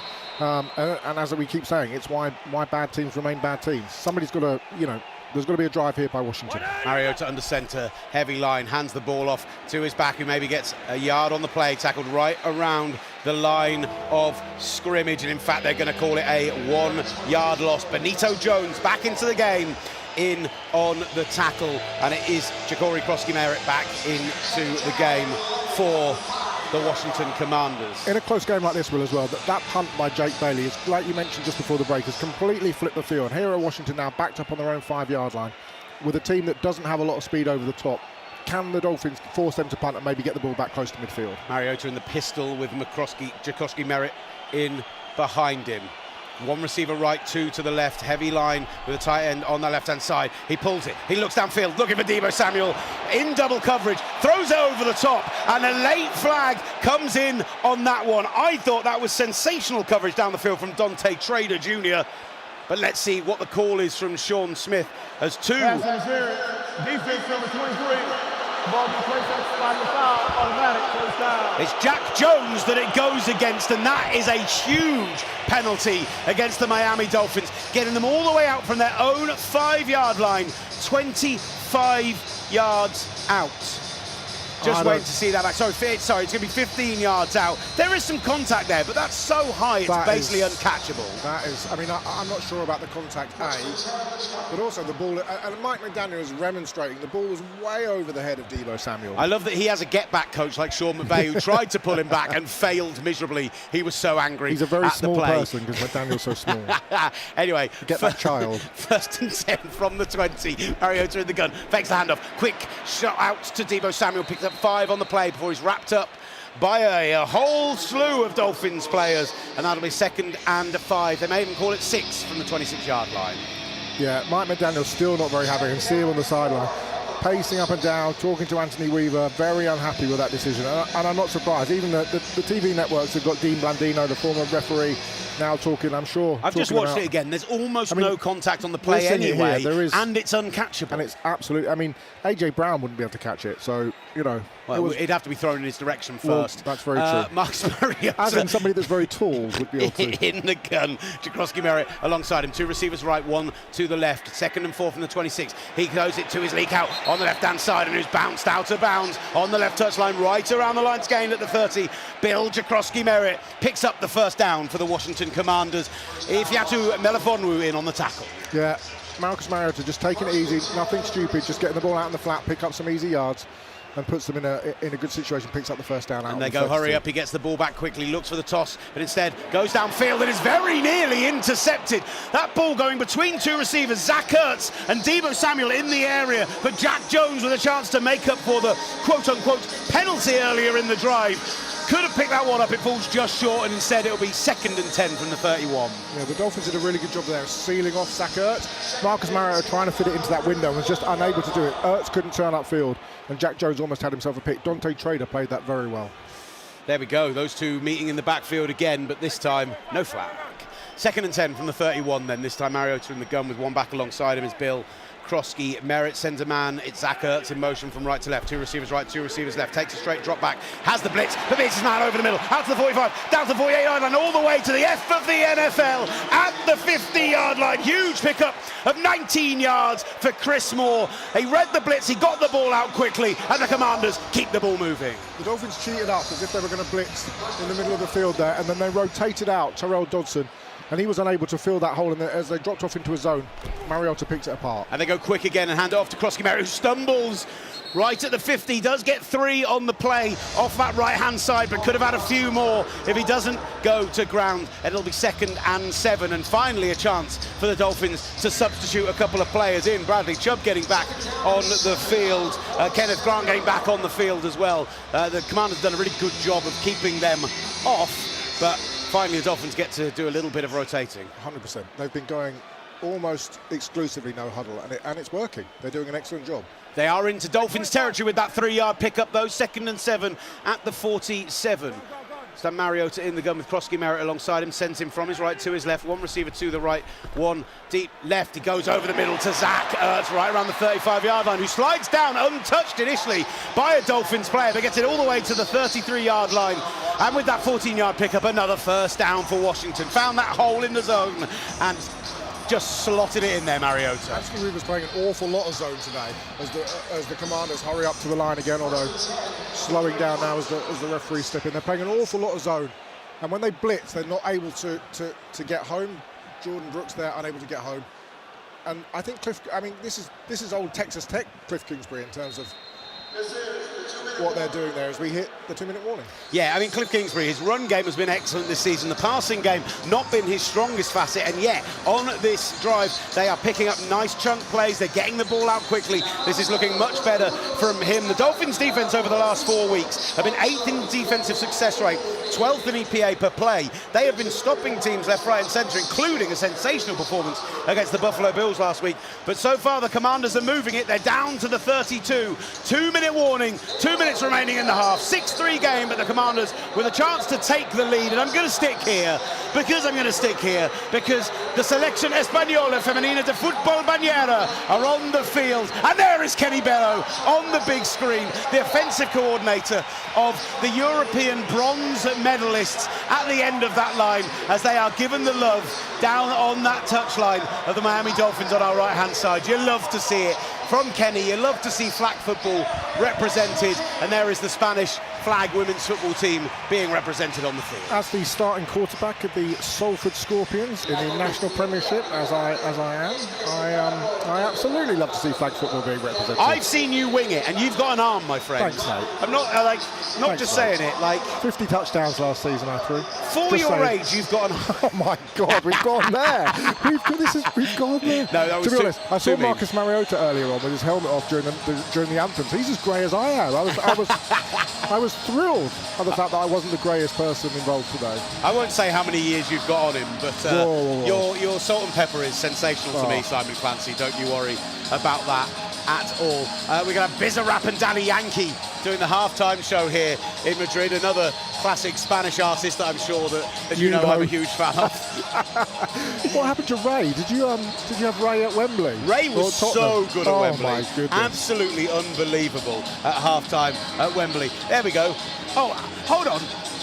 The guy that sings Despacito. Oh, great. I'm here for it. I'm on and board. Gasolina, of course. Yeah. I mean, we will be singing along up in the press box. You can see it live on the YouTube stream if you go to TalkSport USA on YouTube. We are there streaming this as a live watch-along.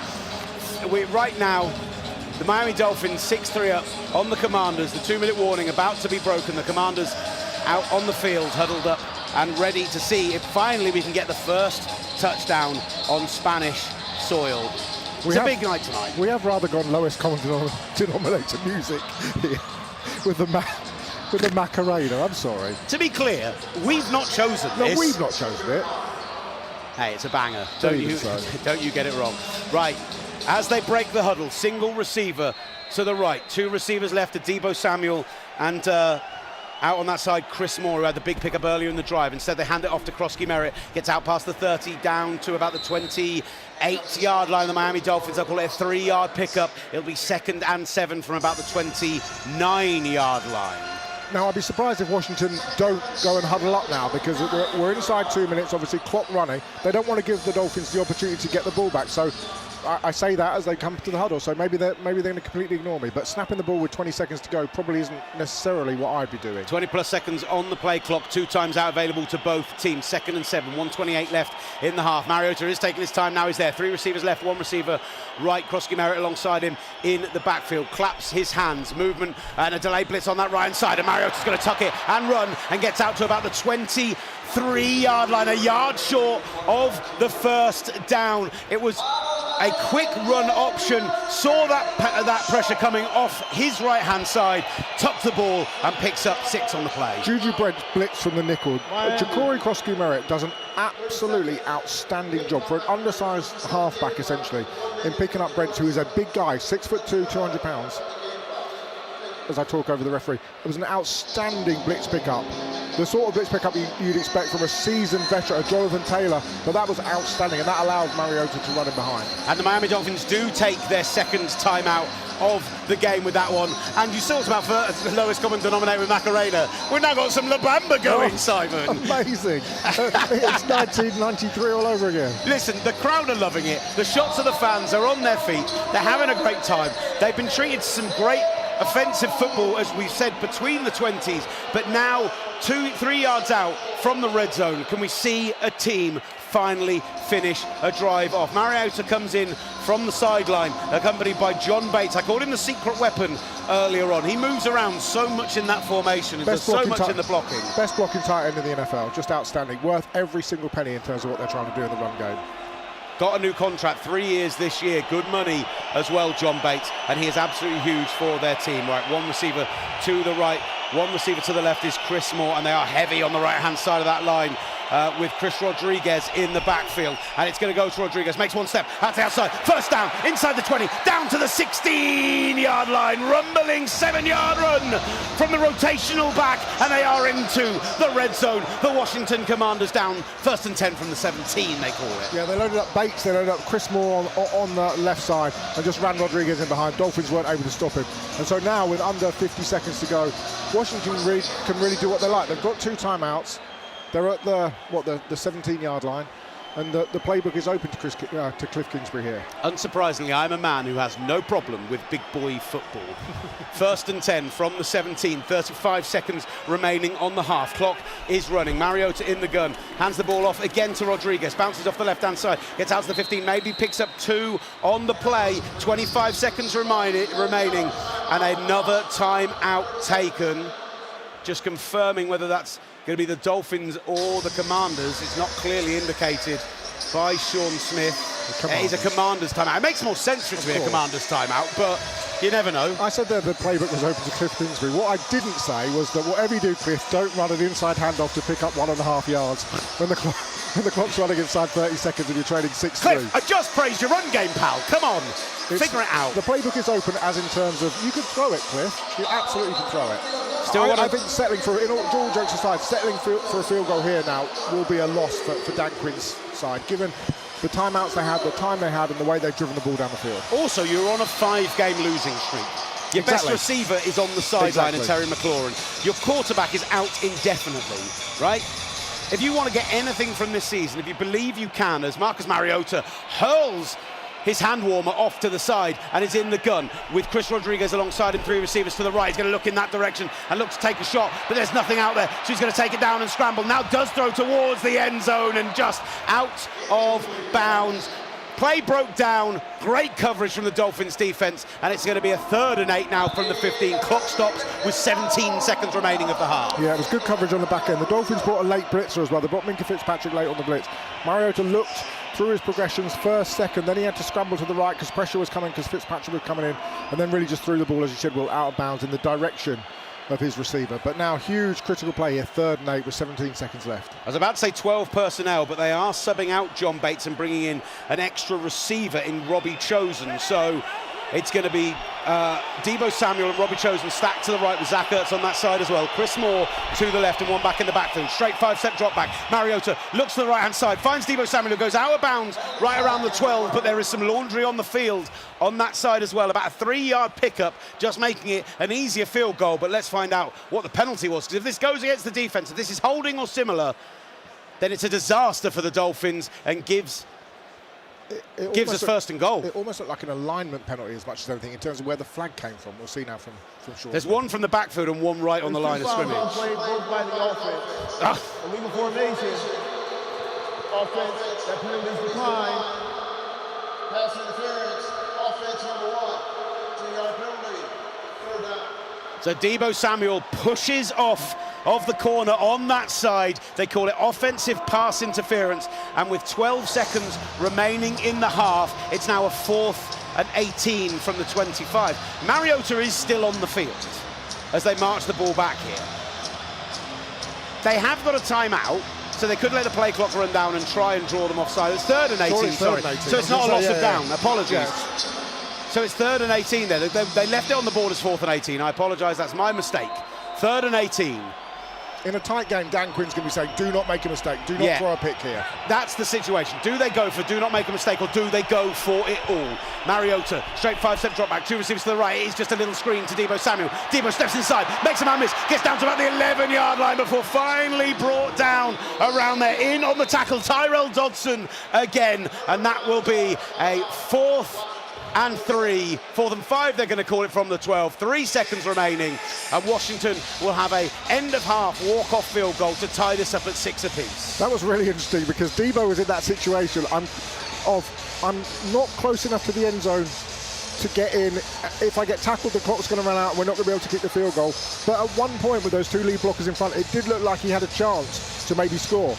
Fortunately, unfortunately for the Dolphins, they were able to corral him and bring him down, and out comes the field goal unit.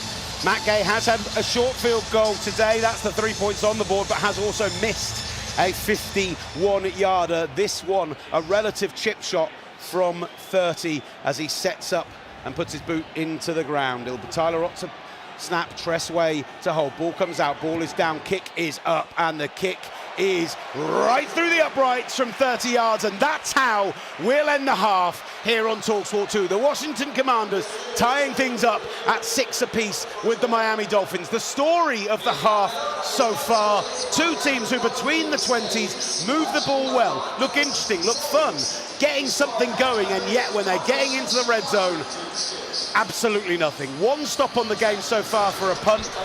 4 red zone stops already between these 2 teams, and a 6-6 game as I bring Will Varney back in, which could have been higher scoring, but it's also probably a lot tighter than we expected at this point, Will.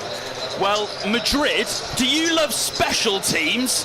Because you better. You've been treated to a Tressway and Riley Patterson showdown this afternoon. 4 successful field goals, a missed one as well, and it's a tie ball game, 6 points apiece at the half. Simon Clancy alongside me. We've seen sparks, but we haven't seen that explosion into life. This crowd here in the Santiago Bernabéu, as people start to filter out into the concourse, we await the halftime show. I mentioned there's been opportunities, but there hasn't been that real explosion, and we're waiting for that first touchdown. You made a really interesting point in commentary. You mentioned how the Dolphins, how they started this drive, getting the run game going with Devon Achane and really making progress on the ground. Mike McDaniel decides to move away from that. Why? Is that overthinking? What is that decision? It's a very Mike McDaniel thing to do. I mean, as you said, Achane at that point, 5 carries, 50 yards, averaging 10 yards a carry. And they were just doing a great job, especially over that right-hand side in terms of, with guys like Larry Borum, the right tackle, and Cole Strange, the right guard, out in front, Ollie Gordon as well. And they inexplicably seem to have moved away from it. This has been a Mike McDaniel thing, Will, unfortunately. And, he just tends to outthink, out-trick. The smartest guy in the room syndrome, maybe. I don't know. And you'd think that with everything running so well and with Achane running so well, the Dolphins moving the ball so well between the 20s, you would just revert back. But that's not his style. That's not what he does. He likes the trickeration. He likes the motions and the cheat motions and the ball's here, oh no, it's over there, and that's the sort of stuff that he loves to do. And I think on this stage with the rest of the United States watching, there are no other games going on in the US at the moment, it's an opportunity for him to show what he can do, but it's just not worked. Just a very quick one while we're here in the home of Real Madrid. Jude Bellingham starts, Foden benched for England. That's live over on TalkSport. And we saw some lads outside earlier on, a little bit like they were in Times Square or Trafalgar Square, but they were in full Real Madrid kits, one wearing a Vinicius Junior head, one wearing a Jude Bellingham head, and getting people to take photos with them for money. Football is in the absolute, blood of this city, but the NFL here today has been sensational. So Oh, it's been a fantastic crowd as well. We're seeing the lights come on, the stage appearing ahead of this halftime show between Bizarrap, the Argentine producer, and then Daddy Yankee. Look, Will didn't know Gasolina. Come on, it was the bed in the intro package. I know Gasolina. Well, look, we're going to be hearing Daddy Yankee we're going to be hearing it very briefly on TalkSport 2. So before we break for halftime, let's get a word on the Commanders, though, because the Commanders, we spoke pre-game about Dan Quinn taking on these defensive play calling ability. He's taking it away from Joe Witt Jr., the defensive coordinator. Would we see these changes? Well, from the eye and what we've seen so far in this first half, it looks like a much sterner defense, but that run defense is what could potentially be got at in that second half. What have you made of the defense in that first half? I think defensively they've played pretty well, and it's been kind of bend but don't break. And as we said, everything between the 20s, they've not been able to stop, especially that Dolphins run game. Some of the quick passes that Tua's made to Waddle, etc., that they've not been able to stop. But they've really kind of hunkered down inside the red zone, and they've played much tougher against the run. And also the Dolphins have tried just, some of the things we talked about just previously there. And then offensively for Washington, I think, praise to Cliff Kingsbury in terms of the way that he's been able to move the ball. They've brought Chris Rodriguez in. Rodriguez has kind of been a bit of the hammer to set up Bill Krosky-Merritt, and they're trying to get the ball into the hands of their playmaker, Deebo Samuel and Zach Ertz, and it's kind of working a little bit. The Dolphins have run blitzing an awful lot and selling out, and that's opening up within that Anthony Weaver zone. That's opening up a few holes, and Mariota's been able to find them. And that's it. This Washington Commanders offense has lacked those weapons that we discussed, those injuries really ravaging this team, but still, Mariota being able to find Deebo Samuel, being able to get the run game going, having Zach Ertz as that safety blanket. It's about turning field goals into touchdowns. Both teams looking to do that come the second half. We're building up to the halftime show here on TalkSport 2. Look, this is going to be some event. The Santiago Bernabéu, the stage lining upon us. Well, it's impressive, isn't it? Yeah, I mean, absolutely sensational. We've got a full marching band in resplendent blue and white, like a powder blue and white on the far side of the field. The stage in the middle, I'm assuming they're going to pop up out of Rey Mysterio style. And it's an absolutely astonishing sight as we see a lot of lights going on around us. And in fact, it's another one. If you scan the QR code on the big screens and hold your phone light up, your torch will go in time to the music. Well, Varney, they know how to put on a show. Oh, they certainly do. The flashing lights around this cauldron, the lights dimming down, preparing for this halftime show. Like Will said, opposite us, this marching band, incredibly impressive, down on the field level, about to get this halftime show underway between Bizarrap and, of course, Daddy Yankee. Madrid knows how to put on a show. So far, we're waiting for an explosion into life. The first touchdown we still await. Will we see it in the second half? Right now at the Santiago Bernabéu in Spain's first ever NFL game. At the half, it is 6-6 between the Dolphins and the Commanders.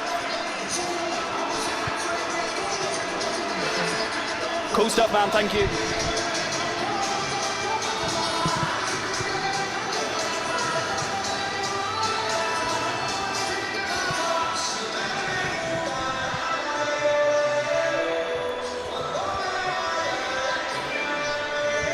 Mate, you have a break. I'm going to throw to some audio here anyway and play some of the show, so you have a break, eat your food. Same with you, Will, like eat your food and I can talk.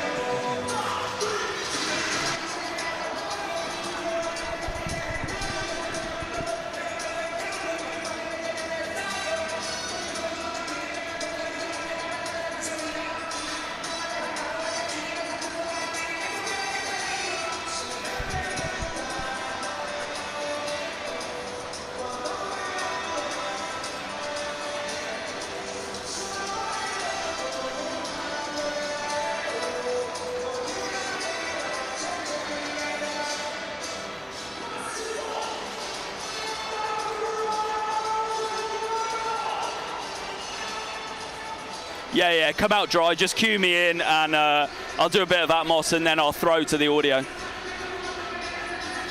All good, man.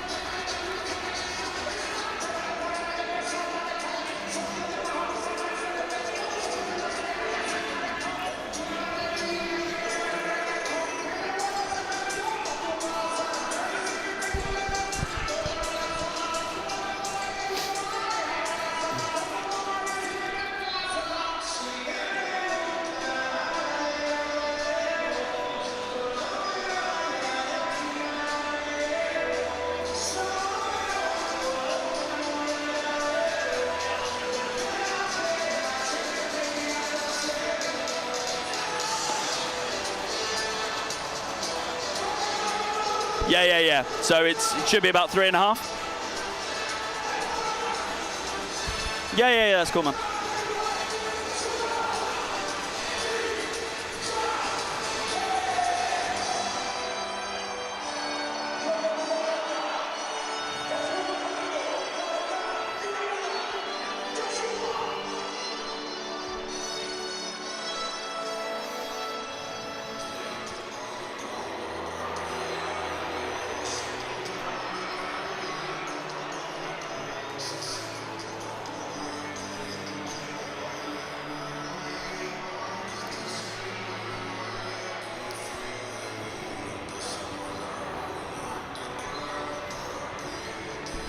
One, two, three, four. Yeah, 1, 2.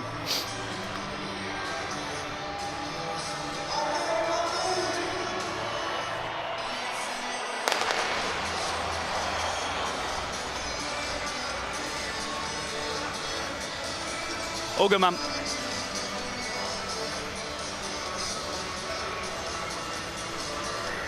Back here at the Santiago Bernabéu, half-time between the Dolphins and the Commanders. Tie ball game, 6 points apiece. I mentioned before we broke that fans were heading back into the concourses at the half. I was lying. Everybody has stayed in this arena to watch this halftime show. I mentioned the Argentine producer Bizarrap, the legendary Puerto Rican artist Daddy Yankee doing a set down on field level. Right now, the lights dim, the lights flashing from the phone cameras amongst this crowd. And goodness me, look, he's got some great songs. Gasolina, Despacito. Look, everyone really enjoying the atmosphere. I mentioned he's a Puerto Rican artist. Well, we'll be hearing from another Puerto Rican artist, won't we, at Super Bowl 60 in February. Looking forward to that halftime show from Bad Bunny at Levi's Stadium.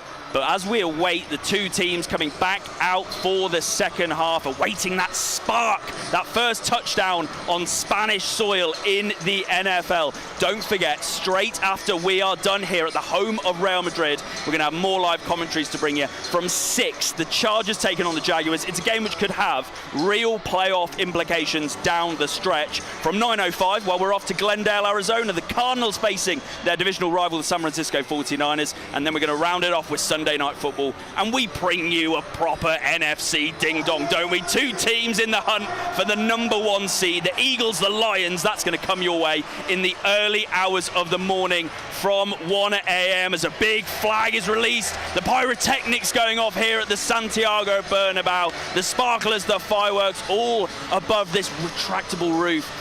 This is a phenomenal stadium, a real work of art. And I mentioned our 9 p.m. offering there. The 6-4 San Francisco 49ers, well, they're hoping to bounce back. Last weekend's comprehensive defeat to the Rams. Will they get back to winning ways this evening against the Cardinals? Well, pleasure to say our very own Will Gavin caught up with the San Francisco wide receiver and punt returner Sky Moore earlier this week.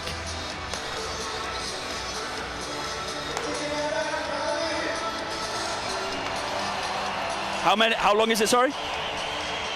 Yeah, perfect.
Reservamos una cama tamaño king y nos estiramos a gusto. Planificamos aventuras y vivimos el momento. Probé una ruta nueva y marqué un nuevo récord. Nos pusimos cómodos y disfrutamos de las vistas.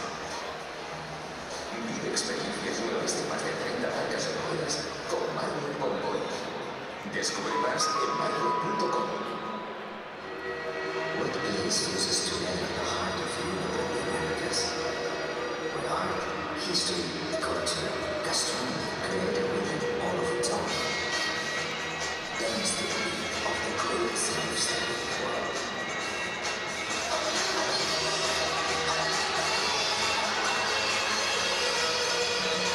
This is Madrid, only Madrid. Football is a bond, a connection that spans cities, countries, and generations. Now, Adobe is helping the NFL elevate the game, using data and AI to take content to another level, connecting with fans at the right place and the right time, and letting them celebrate their team in new ways. This is where personalization meets prime time. Adobe, an official partner of the NFL.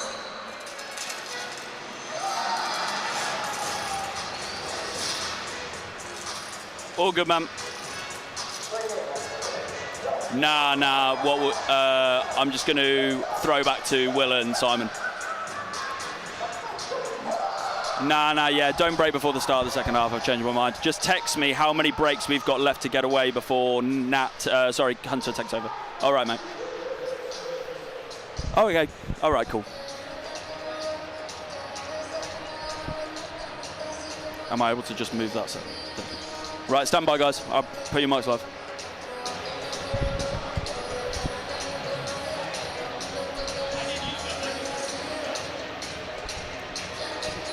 Well, back here at the Santiago Bernabéu, looking forward to that one from 9:05. Sky Moore there in conversation with our very own Will Gavin ahead of the 49ers taking on the Cardinals. Ollie Hunter and Sam Harris going to be taking you through that one, as well as our 6 p.m. commentary. The Chargers taking on the Jaguars, and they're going to keep you up to date with every score in the early slate of games as well, so you can be across all of the action. Look, this stadium has seen the Galacticos. It's welcomed plenty of famous faces. If you want a show, you come to the Santiago Bernabéu. So, to the Washington Commanders, to the Miami Dolphins, the stage is all yours. It's time to put on a show. Tie ball game, 6 points apiece. Let me hand you back to your commentary team. Simon Clancy is alongside our very own titan of NFL broadcasting, Mr. Will Gavin. Will Varney, not wrong, not on the Titan thing, but these are two teams who essentially season is on the line right here. Both sat at 3 and 7.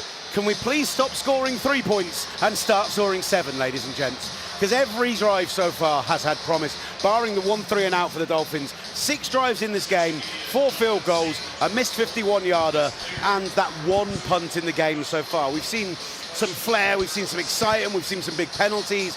2 are 7 of 8 for 64 yards. Marcus Mariota 12 of 16 for 119 yards. There's been plenty of offensive movement, there's been plenty of yardage, but we're yet to see the first touchdown in Spanish history as the ball is fielded on the kickoff around the 12-yard line, brought out to the 30, 35, just tripped up. He only had the punter to beat if he got past his man there, and goes down right around the 38-yard line, and that's where the Washington Commanders will start their first drive of the second half. Very, very close to breaking off a big one there, Jalen Lane.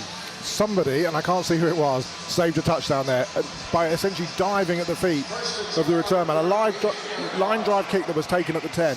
And this is great starting field position for Washington. Massive half of football, Will. Massive half, especially for Mike McDaniel, who you could say his head coaching career in Miami is on the line if they don't win this. Well, they're starting from the 41-yard line, they call it in the end, after he fell forwards on the play. Mariota in the gun, back alongside him. They start this half with Rodriguez again, and they fake the handoff to Rodriguez. Pressure coming off his right-hand side. Gets Rodriguez on the dump-off. Spin move to make a man miss, and gets down to about the 46-yard line. They call it the 47, a 6-yard pickup. A nice drive starter, 2nd and 4. Yeah, perfect drive starter. Jack Jones rushed in there to try and take out the receiver, and absolutely whiffed on the tackle, allowing to pick up extra yards. And that's not what the Dolphins want, but great field position and good opportunity here for Cliff Kingsbury's offense. Not easy to say after you've been watching that halftime show. Top right-hand corner of the NFL logo on the right hash is where they'll start this next drive. Offset eye behind Mariota, who is under center. Doesn't like the protection, changes the call at the line of scrimmage. Tyler Biadasz gets involved as well. Goes for a little toss play. It's Chris Rodriguez on the right side, finds a hole, gets to the 35, down to the into opposition territory and down to the 41-yard line of the Miami Dolphins. That's a first down with 14-yard pickup and a lovely run off the right-hand side for the Washington Commanders. Washington are essentially mirroring what the Dolphins were doing earlier on. I was just wondering, that doesn't look like a team in white and burgundy, that looks like a team in teal. Absolutely not. But whereas early in the game, the Dolphins' defensive line was, and I think it's all because they get into the line of scrimmage quickly. They're not able to rotate in and out.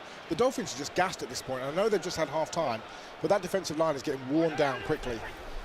Ball is handed off and hit in the backfield, but manages to wriggle out with the tackle, does Chris Rodriguez, then hit by Bradley Chubb, and eventually brought down for about a 3-yard pickup on the play, but he should have been hit in the backfield initially by Benito Jones, so making a plus play there is a positive for Rodriguez. Yeah, Benito Jones had him absolutely banked right, missed him. Bradley Chubb then had an opportunity, missed him again, and he was able to pick up 4 yards. Rodriguez leaves the game. Krosky Merritt comes into the backfield. In fact, actually, that might be a signing of Jeremy McNichols in there. Debo in the backfield, 2 tight ends to the right-hand side, 1 receiver to the left, 12 personnel. Mariota, 3-step drop back, finds Debo on a quick pass, throws it behind him, but Debo manages to reel it in around the 32-yard line, right around the line to gain. I think they're going to call it a 5-yard pickup, 3rd and 1 from the 32, 12:38 left in the quarter, and a third down of this second half. Minka Fitzpatrick in on the tackle. Yeah, a little angle route, a little Texas route. Debo lined up in the backfield there, literally sort of runs 3 yards out to the left, 3 yards back inside. Defender really struggles to stay with him as Bradley Chubb rotates out on this huge 3rd and 1 here for the Commanders. Interestingly, Fitzpatrick, who is the green dot with the noise in his helmet, was having to bend down and really listen in to hear the call there as the crowd gets louder. Mariota hands it off, finds a hole, 25, down to 20, tripped up by the deep safety, because if he's not, Chris Rodriguez is storming to the end zone for the first touchdown of the day. Ashton Davis with a touchdown saving tackle, and instead it'll be 1st and 10, Commanders right at the edge of the red zone. I mean, we talked about earlier in the game, Will, you highlighted that photograph with the guy with the John Riggins shirt. This is old school Washington Hogs, John Riggins, run it down your throat football, and it's working. Rodriguez alongside Mariota. Debo Samuel going in motion from left to right. 2 receivers to the right now, 1 to the left. Mariota looks for his right hand side. Quick throw to Debo Samuel. Cuts inside. 15 to the 10. He's got an angle to the 5 to the end zone. Touchdown, Commanders!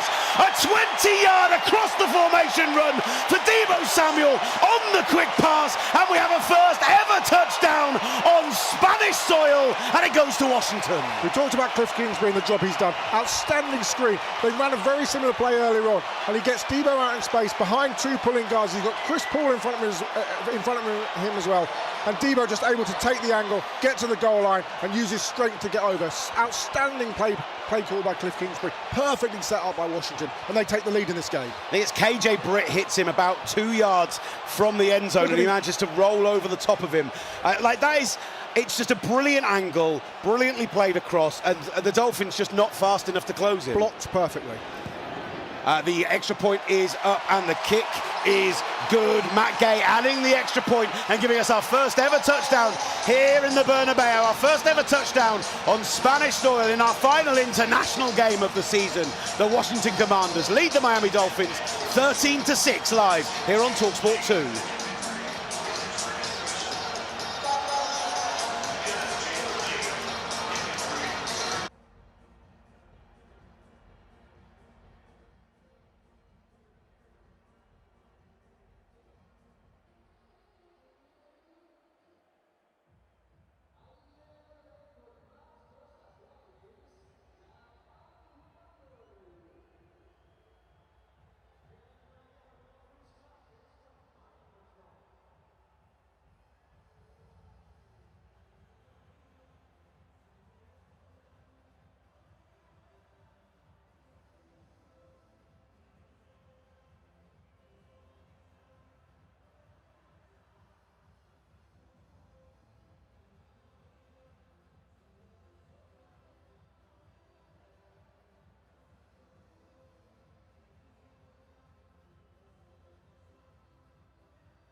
This one.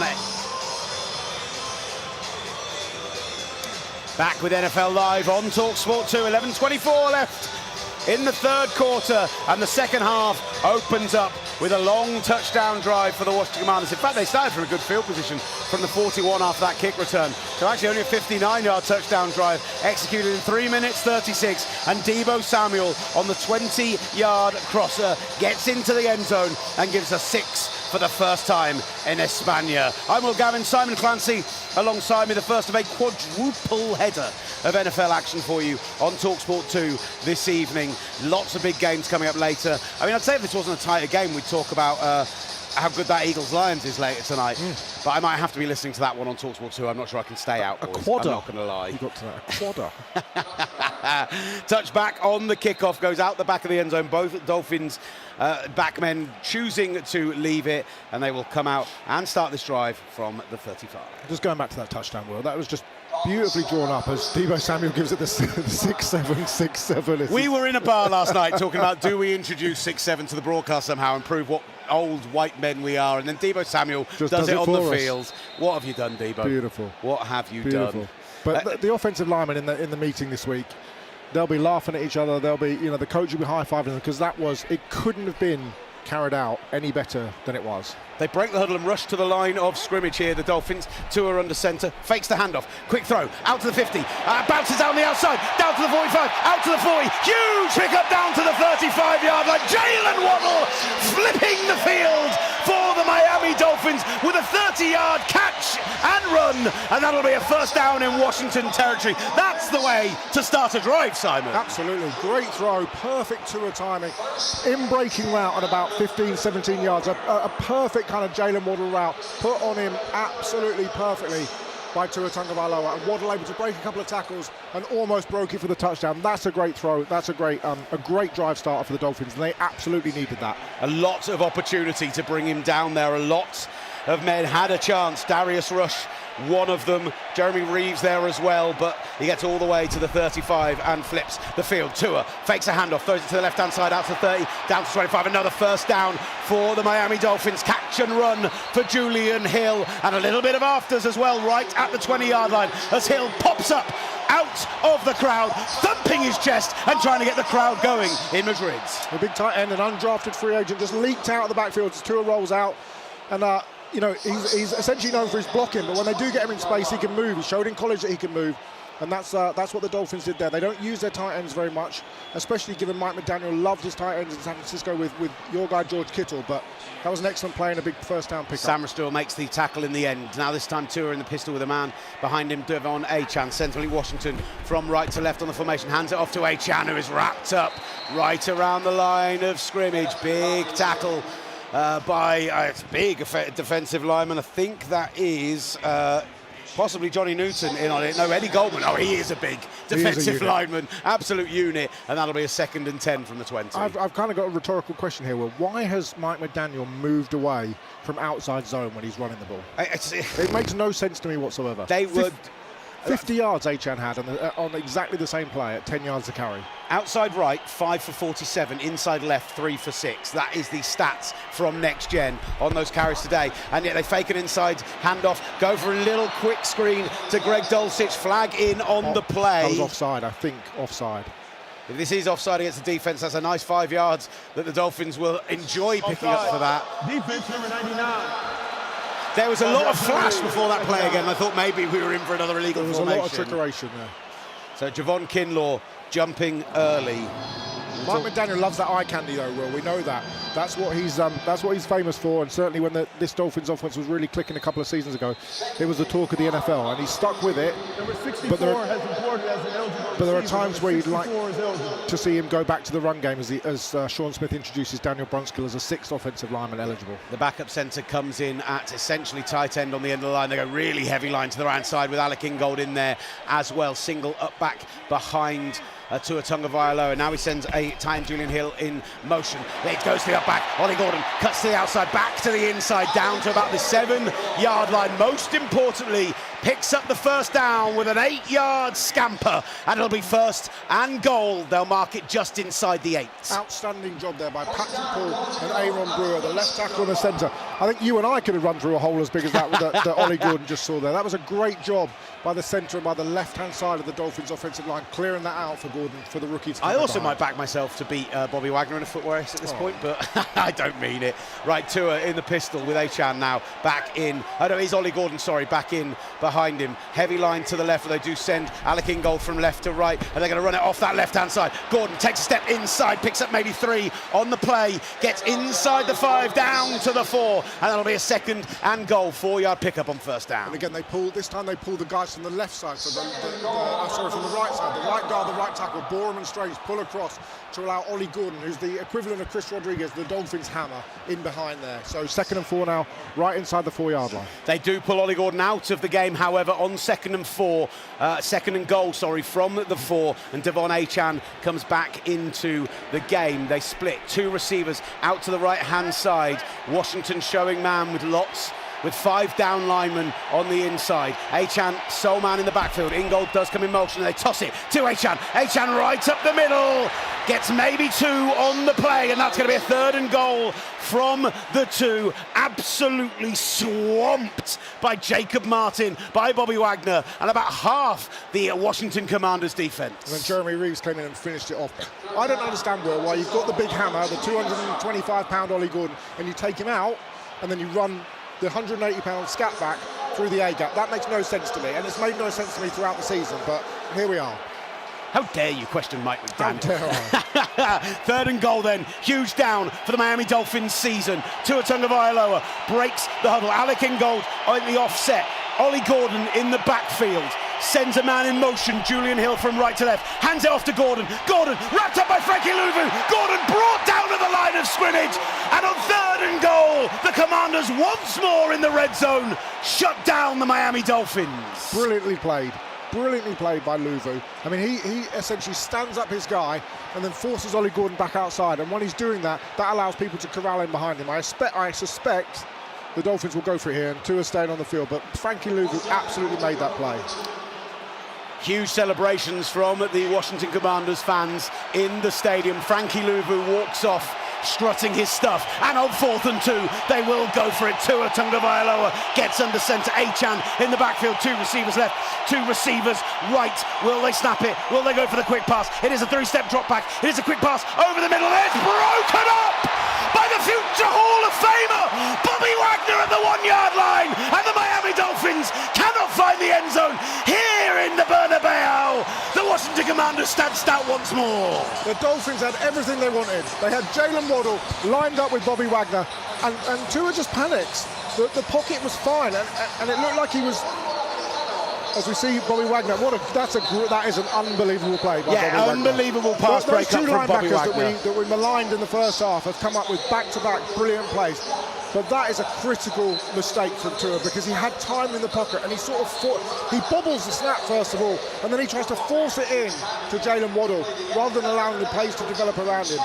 And Washington hold a huge play for Dan Quinn and for Joe Witt Jr.'s defense. A huge play, and a huge play for this Miami offense. Bobby Wagner earlier today went for 100 tackles on the season. It tied London Fletcher, Washington legend, for 14 straight seasons of 100 yards, an NFL record. And as he dived across there, he looked a man 10 years younger than he is today to break that pass up. But the big question is, should Tua Tagovailoa, could he have led Waddle more?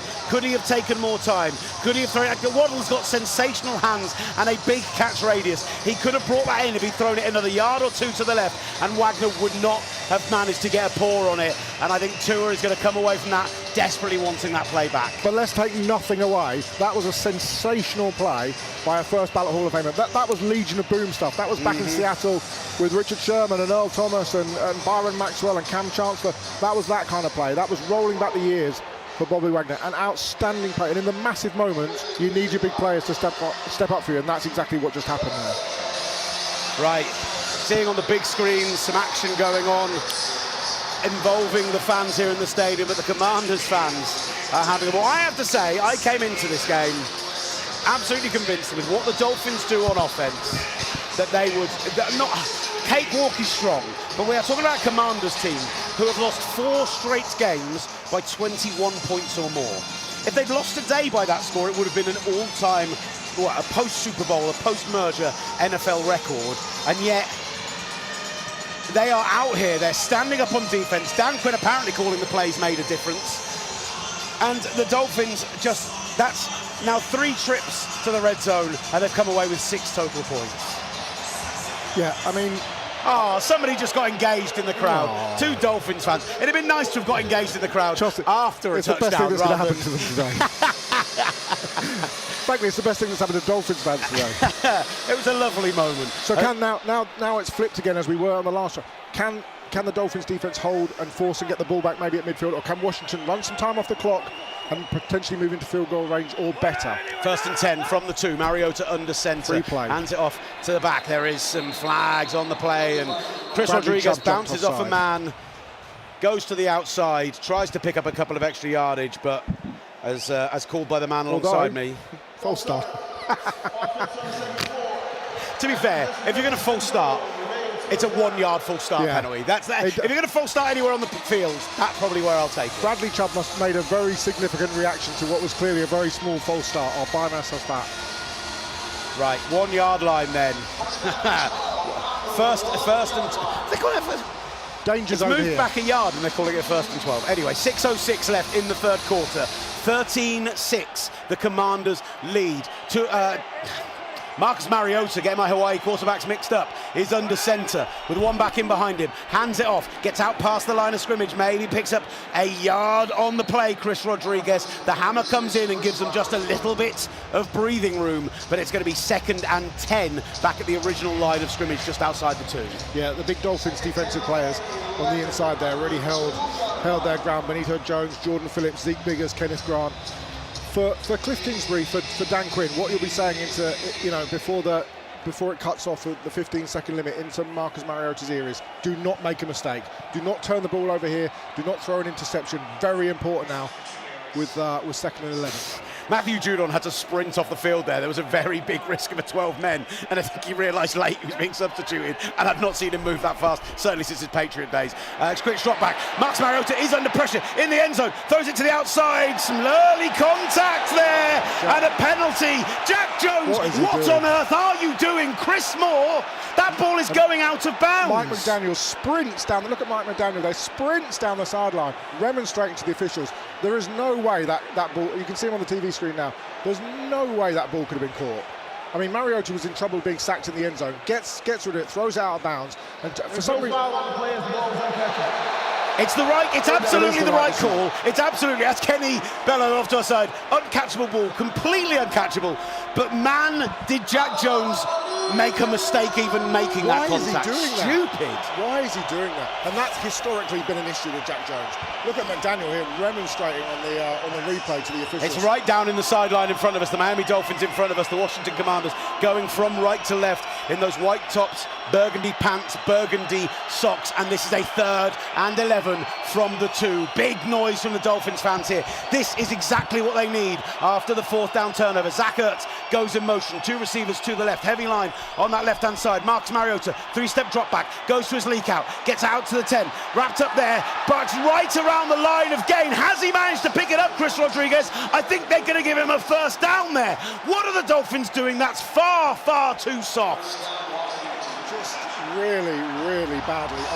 really badly overplayed. Juju Brents, who had a great game last week, really over pursues here. Jordan Brooks misses the tackle, and that is... if you're Anthony Weaver, Mike McDaniel, you've got your head in your hands. But fantastic for the Commanders because, Marcus Mariota was almost sacked in the end zone on the previous play, able to get it out, and now they move the ball, kill some time, and can pick up another 1st down potentially. So it's Jeremy McNichols in on the catch, and he's back in the backfield. It's McCroskey Merritt this time, manages to go for an outside zone stretch back to the line of scrimmage, right on the numbers at around the 12, 2nd and 10. They're going to call it at the 13. When that gong rang out, I didn't realise we were going to get a bit of classic rock. I thought they were doing a 3rd down gong. I'm like, have we got to that point where even the procedural stuff from the stadium are getting it wrong? Didn't realise it was with AC/DC. Yeah. I just thought it was that they were doing a 3rd down. I'm like, guys, I was waiting for Ali McCoy to turn up and say, this is AC/DC. The great man texted me last night about the game. What a legend. Lovely to see. Right, Mariota in the gun. 2 receivers to the right, 1 to the left, and that's gone early. I think it's Ertz. False start. False start. Offense number 86. 5-yard penalty. Second down. It's not always Marcus Mariota's strong suit. Getting the call in, he doesn't have necessarily the strongest cadence, and I think Zach Ertz just got the snap count wrong there. It is very loud in here, though. It is really, really loud. But, you know, no excuses for a veteran player like Zach Ertz now. Puts them back in a hole inside their own 10.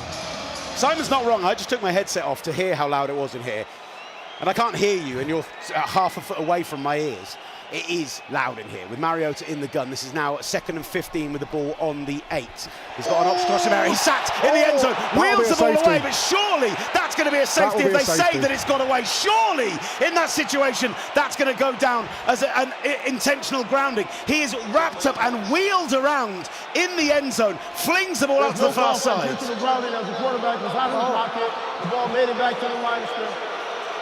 They're calling him outside the tackle box, and that it went past the line of scrimmage. I think that's shocking. That is a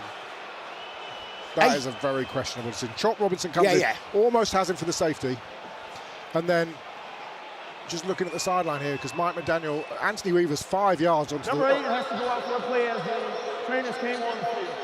Yeah, Anthony Weaver's now being told by officials, being pushed back by officials. He is furious, Anthony Weaver. Willie Gay and Anthony Weaver were both in the field of play, screaming at there, being dragged back by Willie Gay. And now we're seeing out onto the field, it might be Marcus Mariota who is down for the Washington Commanders and being seen to... If that is the situation, Josh Johnson would be coming into the game. The definition of an NFL journeyman, Josh Johnson. So on that play, Chop Robinson, the second-year pass rusher from Penn State, came off the edge and had Marcus Mariota bang to rights for a safety. He managed to escape and sort of span out of the tackle. And then as he's being tackled by another Dolphins defender, he's facing the wrong way and he really just flips the ball backwards over his head. It's a bizarre play, and he's lucky he didn't get picked off. The Dolphins obviously demonstrating that he was inside the tackle box and surely it was a safety, but that's not what's been... I mean, there are Dolphin coaches now 20 yards onto the field. I see John Embry there, the running back coach and assistant head coach, jogging back now to the sideline, clearly asking what was happening there. Marcus Mariota has come out of the game. We will confirm what that's for as soon as we know. I don't see the blue tent up on the far side. And in fact, he's on the sideline with his headset on, with his helmet still on. But because he was seen to on the field, and it was an injury timeout because of that, he's not allowed in for the next play. And so we are going to see journeyman Josh Johnson. This guy has played for Baltimore, San Francisco, Denver, the New York Jets, Detroit, Washington previously, Oakland, Houston, the Giants, Buffalo, Indy, Cincy, Cleveland, and Tampa Bay since 2008.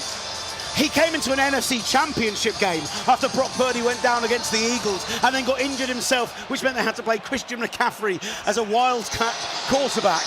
And now he's in for a snap on international soil.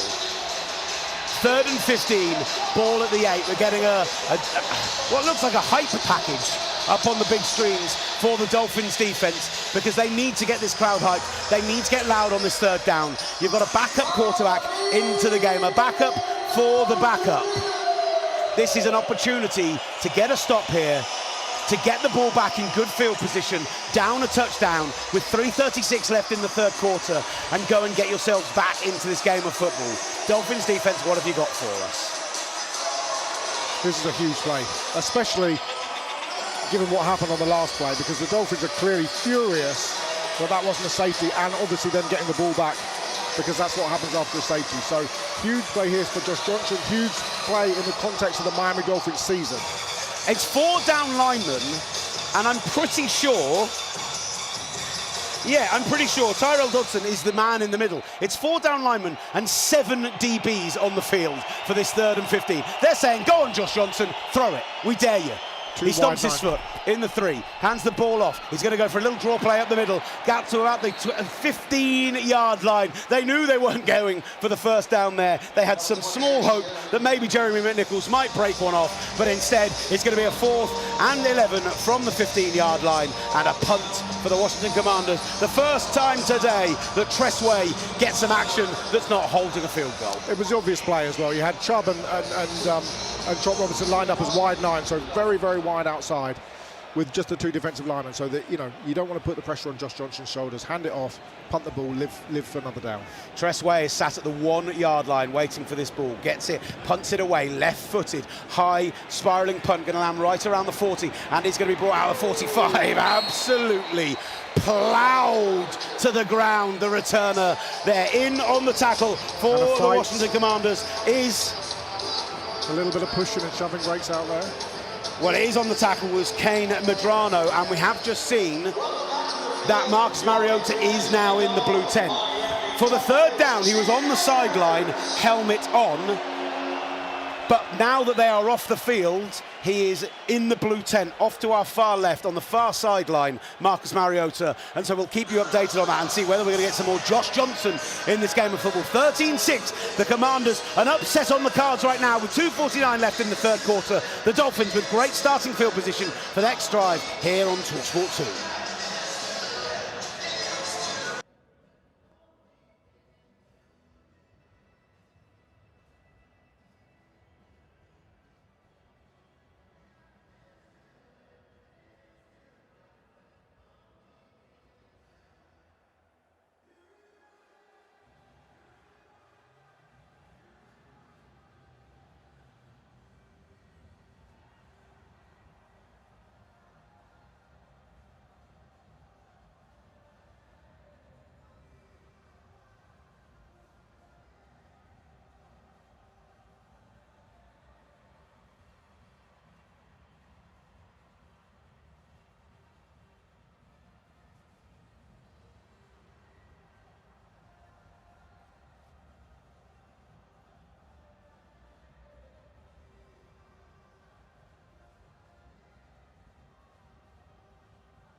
Back with NFL Live on TalkSport 2. Will Gavin alongside me, Simon Clancy, and now rejoining us after his trip down to the field earlier, Kenny Bello. 78,610 is the announced attendance in here. That makes it the biggest ever international game not held at Wembley Stadium.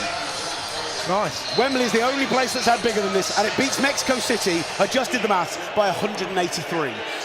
Right. Tua comes out, he's in the gun, he's got three backs to his left-hand side, he fakes the handoff, he's looking for a big shot downfield, time in the pocket, goes for a big shot downfield, Jalen Waddle underneath, hit the 10, and he's nearly intercepted by Mike Sammerstill at the 6-yard line, incomplete, they went for it all on first down. Felt like an arm punt, frankly. Yeah.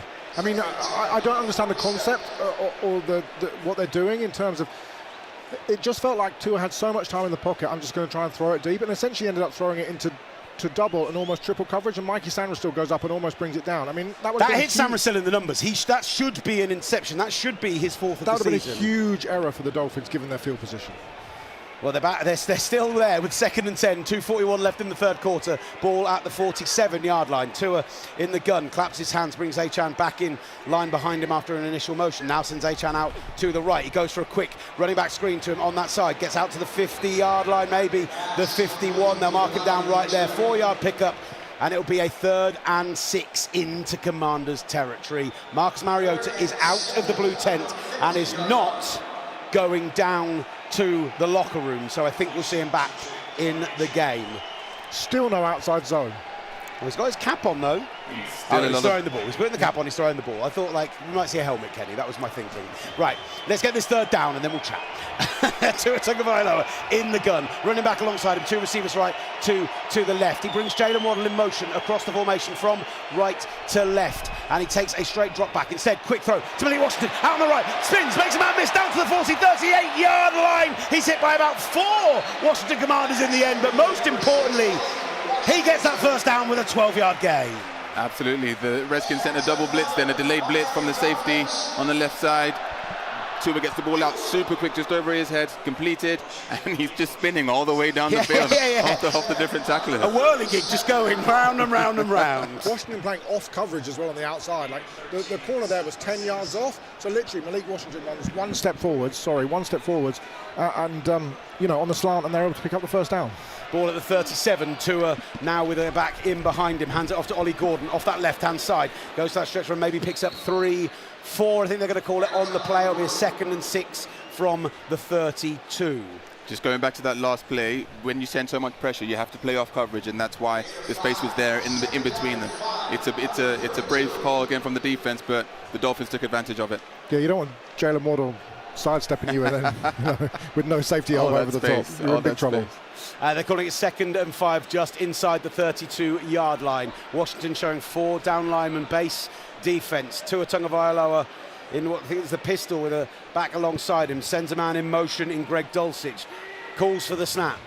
Claps his hands. Dulcich goes in motion again and picks up a blitz on that left-hand side. Checks it down. Out to 30. 25. Picks it down the middle. Malik Washington gets down to the 20-yard line in the end. Second big play to Malik Washington on this drive, and second first down pickup for the second-year man out of UVA. Great patience by Tua there, Kenny, because he had to wait for Patrick Paul, the left tackle, to get outside as the Dolphins go to the line very quickly, Will. Yeah, Tua under centre. He's actually got to the line quickly, but then called to get Malik Washington to move from the left to the right of the formation. Lots of calls still going on. 2 seconds left in the quarter. Clock is running down. They're trying to draw a man offside, and they might have done. Javon Kinlaw, with zeros on the clock in the third quarter, has just leapt about 2 yards across the line of scrimmage. And if this is called against Washington, it's going to be a pickup for the Dolphins. There's no foul on the play as this is the end of the third quarter. He jumped just after the zeros. Saved. I'm fine with that. Well done, Saved Javon. by the bell. Saved by the bell. Very much so. End of the third quarter here in, I nearly said Miami. It's because of all the lovely Latin music and the action going on here in the fourth quarter at the Santiago Bernabéu. 13-6 game. Washington lead Miami, but Miami are in to the Washington red zone once more. Last time they were here, turned away on 4th down at the 1-yard line. Can they finally get on the board with their first touchdown of the day? Live and exclusive action of the NFL from Santiago Bernabéu here on TalkSport 2.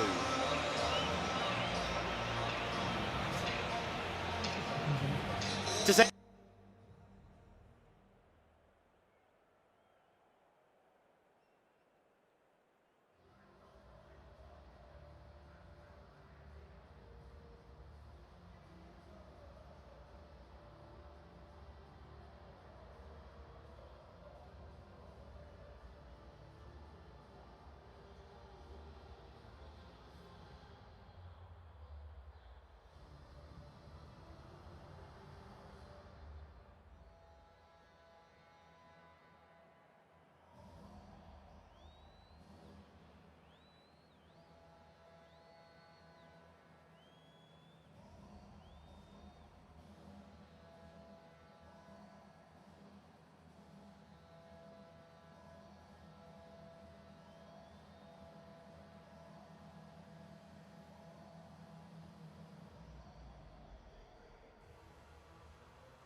all right, fourth quarter is upon us. The final quarter of the international series for 2025. The first game in Madrid, just 15 in-game minutes remaining. And right now, the Washington Commanders pitching an upset. 13-6 up, all 6 timeouts remaining, but the Miami Dolphins are back in the red zone. They have the ball 1st and 10 at the 20 after another big pickup on this drive. A second for wide receiver Malik Robinson. And for the first play, Daniel Brunskill is into the game and reporting as an eligible receiver. Sean Smith blows the whistle to get this quarter underway, and Tua Tagovailoa breaks the huddle. Ollie Gordon in alongside him. Two receivers to the left, one to the right. One of those receivers being Devon Achane alongside Jalen Waddle. They move Brunskill from right to left on the formation. Tua snaps his hands. It gets Achane on the little toss out in front of him, and he is hit 3 or 4 yards behind the line of scrimmage. Nobody's made about miss. He's out to the 15. Oh, he nearly broke one off there. What should have been a 4-yard loss, he turns into a 9-yard gain. This man is electric. Kenny can't believe it. I don't think Tua's caught that. I think he's just pushed it straight back to him on the jet sweep. I think it was a direct snap to Achane. Oh no, it's hard to tell from that angle. Super confusing. He kind of pushed it back to him and then jumped up in the But air. it was more that he was trapped with no. Oh no, he does catch it. It was pop pass, and then he makes it look like it was snapped over his head. Yeah. It was more the fact that Achane was stuck on the sideline with 4 Washington defenders around, and then like a Madden character was able to pick up Jordan 9 Nagy yards. should have taken him down 4 yards behind the line of scrimmage. Instead, it's 2nd and 1 from the 11. Tua in the gun, Achane alongside him. Malik Washington to the left, hands the ball off to Achane, makes one cut to the 10, down to the 7-yard line, gets the first down. That's the key. 1st and goal for the Miami Dolphins. We've been here before, quite recently, and they were turned away by the Washington Commanders. This time, can they find pay dirt? This is for the season. You've got to punch this ball in now, Kelly. If the Dolphins have got any hopes of putting together a run and potentially saving their head coach's job, it is right here, right now for Mike McDaniel and this offense. Absolutely. That was the first. That was a good old-fashioned counter play. Gone to the right and then cut back to his left, up the middle. It's going to be super interesting if they stick with the smoke and mirrors, the gadgetry, or if they keep it simple and try and punch it in. Run the dang ball, and they've gone 5 wide on the next play. 3 receivers right, 2 to the left, and Tua looks at left-hand side towards his tight end and broken up on the play. He was looking for Greg Dulcich on that one, but on 1st and goal, nothing going. It'll be 2nd and goal from the 9. It was a little switch release with Jalen Waddle first and then Dulcich in behind. Jalen Waddle's jumping up and down on the sideline as if he thinks he should have been the target there, but the ball was just sailed over Dulcich's head, and they lived to play another down. Right. On the day so far, 3 red zone drives for the Dolphins. A made field goal, a turnover on downs. 2 made field goals and a turnover on downs. Can they do it here? Tua in the gun, goes for a quick switch to the right-hand side. Loads of space in front of the Devon Achane, and he's tackled right at the 1-yard line. Again, another touchdown-saving tackle. Bobby Wagner in on it once more, but a swarm of white and burgundy around Devon Achane, and it's going to be a 3rd and goal from the 1. How are you feeling, Mike McDaniels? That alignment, Kenny, was super sexy, wasn't it? 4 people essentially lined up alongside Tua in the backfield. I've never seen an offensive alignment like that before. And he's gone out, but when Tua is able to play action and throw on time, it's phenomenal how open it becomes every time. Right, 3rd and 1. 12:45 left in the 4th quarter. Offset eye. Ollie Gordon and Alec Golden behind Tua, who's under centre. Tua stamps his foot, gives it to Ollie Gordon. Ollie Gordon, touchdown Dolphins! Their first touchdown of the day. They had to wait until the 4th quarter to get it. But as we've been saying all day long, Mike McDaniels run the dang ball, and they get pay dirt in that Commander's end zone. Exactly that, Will. Exactly that. Run behind the big guys inside, which is exactly what they did. Alec in goal with a great kick-out block, and the boys up front just opened the hole, and Ollie Gordon just drove through it. Cole Strange with a great block. Jonas Savaniah, the rookie, who's much maligned rookie, with a good block. Excellent play by the Dolphins. Antonio Hamilton had a real chance to stop him there, though. He bounced off him about 2 yards short of the end zone. He's a big boy, Ollie Gordon. And yeah, you just see why they bring the hammer in that situation. Riley Patterson for the extra point to tie things up at 13 apiece, and through the uprights it goes. 12:36 left in the 4th quarter. The Miami Dolphins 13, the Washington Commanders 13. You're live and exclusive here in Madrid on TalkSport 2. He gives it a little bit of the...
He pop us back on. I keep doing like little dances and little silly things like that. Nice. All right, we won't talk about that now, but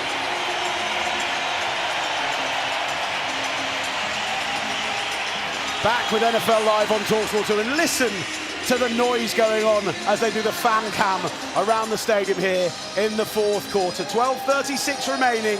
Tied ball game. Honestly, the international series this year has delivered in spades.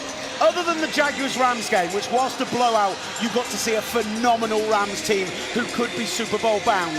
Every other game has been one score, tight, level late in the fourth quarter, and we look like we've got another banger on our hands right now when we thought this was going to be potentially a big Dolphins win. Washington have stood up and made themselves counted thus far, and now they come back out on offense at 13 apiece. Ball about to be kicked off. Referee gives the signal. 2 back for the Commanders. And it's going to come out to this right-hand side, brought out from the 5. 15-20, cutting back to the 25, looking to get it out to around the 30-yard line, and the Commanders with Chase Edmonds, that's where they will start from. Ollie Gordon did a little bit of salsa. It was great. A little samba hips, a little hips. Throw, a little, you know. And what the TalkSport listeners may not have, if they're watching YouTube, they will have seen. Will did a fantastic replication of the Ollie Gordon move as soon as it went to the break. And if you were watching it, then you were treated to something absolutely special there, because honestly, it was like I was next to. You're probably currently washing your eyes out with whatever detergent you can find around your house. It was Sinatra-esque. I'll take it. Mariota starts this drive then from the 30, 1st and 10. He's under centre. He's got an offset eye in the backfield with a tight end, and they're rotating these backs in like you wouldn't believe, but I'm pretty sure that's Bill Krosky-Merritt who gets it on the toss. Out to the right-hand side, gets out to about the 35, cuts back inside, down to the 40, 1st down Washington. He made a move, Jacory Krosky-Merritt, and he made the Dolphins pay. 1st down at the 40. And Julian Brents is down hurt. Brents, who had a really good game last week, has really struggled this week, especially when it comes to tackling. He takes his helmet off, looks like a lower leg injury, but he was out there to try and cut Krosky-Merritt out as he tried to cut back and missed the tackle, and Bill was able to pick up 3 or 4 extra yards, but Brents is still down, and that's the last thing the Dolphins need is another cornerback out, with Rasul Douglas obviously missing today with his foot injury.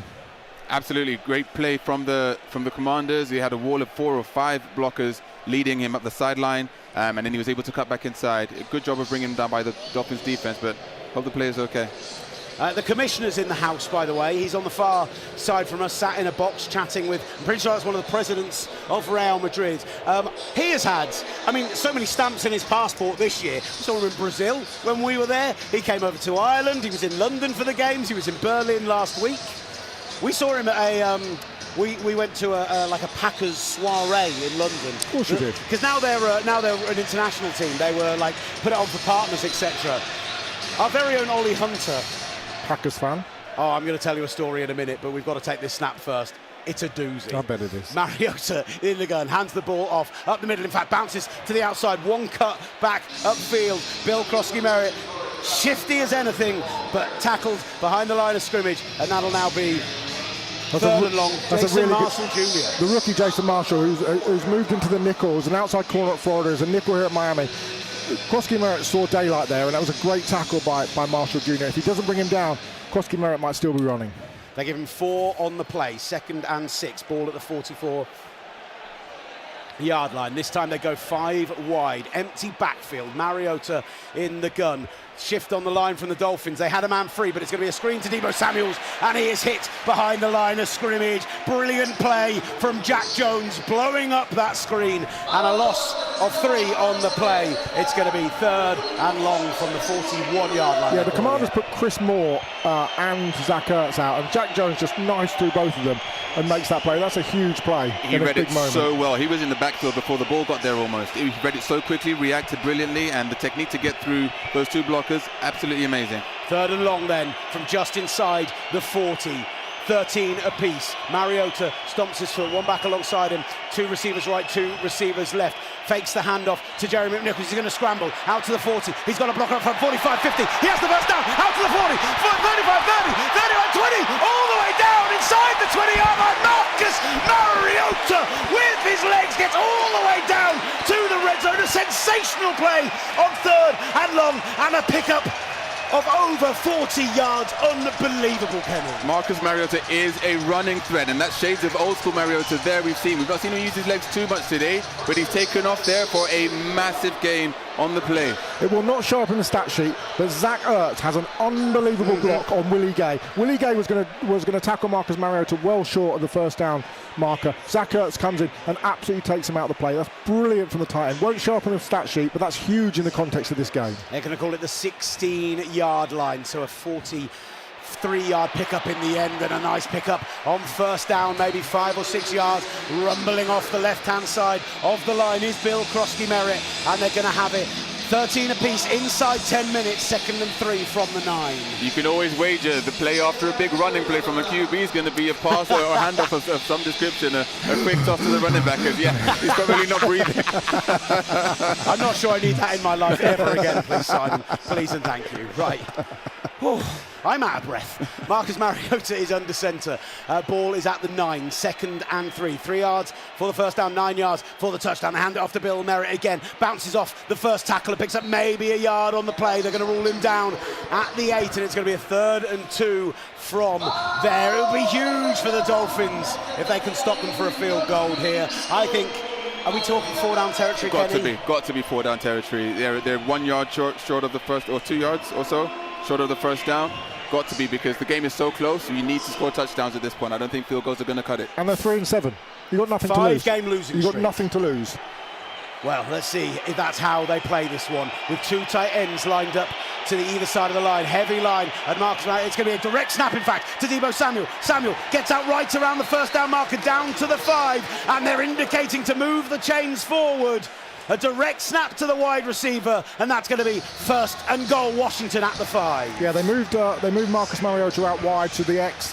Direct snap to Deebo Samuel, and a great job by Chris Paul, who pulled in front of him and was able to clear that hole for Samuel to pick up the first down, as we watch Juju Brents being taken off back to the locker room, limping pretty heavily. Right, back in the gun then, Mariota. Krosky-Merritt alongside him. Heavy line to the left, 2 receivers to the right are Chris Moore and Deebo Samuel. They hand it off up the middle, pick up maybe a yard on the play. Well wrapped up, well read by that Miami Dolphins line. Zeke Biggers in there once more, and a stuff on first down gives them 2nd and goal from the 4. Dolphins coach Mike McDaniel walked right down to about the 15-yard line there. He knows how important this is for his defense. You know, they invested an awful lot of draft capital on these defensive tackles on the inside. This is where they need to come up big in these moments. A tie ball game with 7.5 to go. Melifonwu and Sealer in. They bring Biggers and Phillips out, and it is an empty backfield, so they are expecting the pass here, although suddenly Jeremy McNichols is in the backfield to join Marcus Mariota. Mariota stomps his foot, calls for the pass, hands it off to McNichols, who makes 1 step to the left, back to the right, down to the 1-yard line. He's being held up by the Dolphins. Big push to try and get him over, but we're going to be 3rd and goal from the 1, just a yard short of a touchdown. The Commanders are really testing those defensive tackles, running the ball up the middle, pounding it. It's the perfect place to do it. It's a safe place to run, and we're watching a battle of 2, a rock and a hard place here. This is the game within the game as well. They went to 5 wide, so the Dolphins brought out the big heavy package and put them on the sidelines. We watched them run back in, and then they hand the ball. They motion the guy back in, McNichols back in, and hand it off as one of the linemen goes down. Sam Cosmi goes down on the floor. Sam Cosmi, who was such a big loss down the stretch for the Commanders as they made the NFC Championship game last season. He was their best offensive lineman last year, and as we see him down on the field, I'm not sure whether Tyler Biadasz is just taking a knee because he's tired or taking a knee because he's concerned for his teammate. He's got his helmet off though, and there is all of the medical staff out and surrounding Sam Cosmi. Spoke with TalkSport, spoke with our very own Will Varney earlier this week. Very thoughtful, very interesting interview. Guy who is, I love linemen. I like, they're all the ones I think you go, like in the locker room, once the kind of the big names, the sexy names, like lineman will always give you something really good, and he was absolutely fascinating as he gets back up and makes his way off the field under his own power, rotating in to the line. I'm trying to see, I think it would likely be Nick Allegretti coming in. Super Bowl winner, Nick Allegretti. Yeah, I was going to say former Kansas City Chiefs. No, did he win with the... He did, yeah, he did. He won the one against Philly with the Chiefs, didn't he? Yeah. There we go. Pulled that one out of nowhere. I'm sure it's on my sheet, but I just didn't have it available in front of me, so I'm glad we got there. That, as you said, the big boys back in for the Dolphins, though. We see them rotating Benito Jones and Jordan Phillips. And I was wondering whether in the Spanish crowds we'd get some great Spanish anthems. And instead, they're all up on their feet. Off to our right, look at the fans over there, on their feet for a bit of Sweet Caroline. Apparently, this is huge, the world round. This isn't just a boxing thing, this isn't just a British thing, this isn't just an American thing, it's truly international.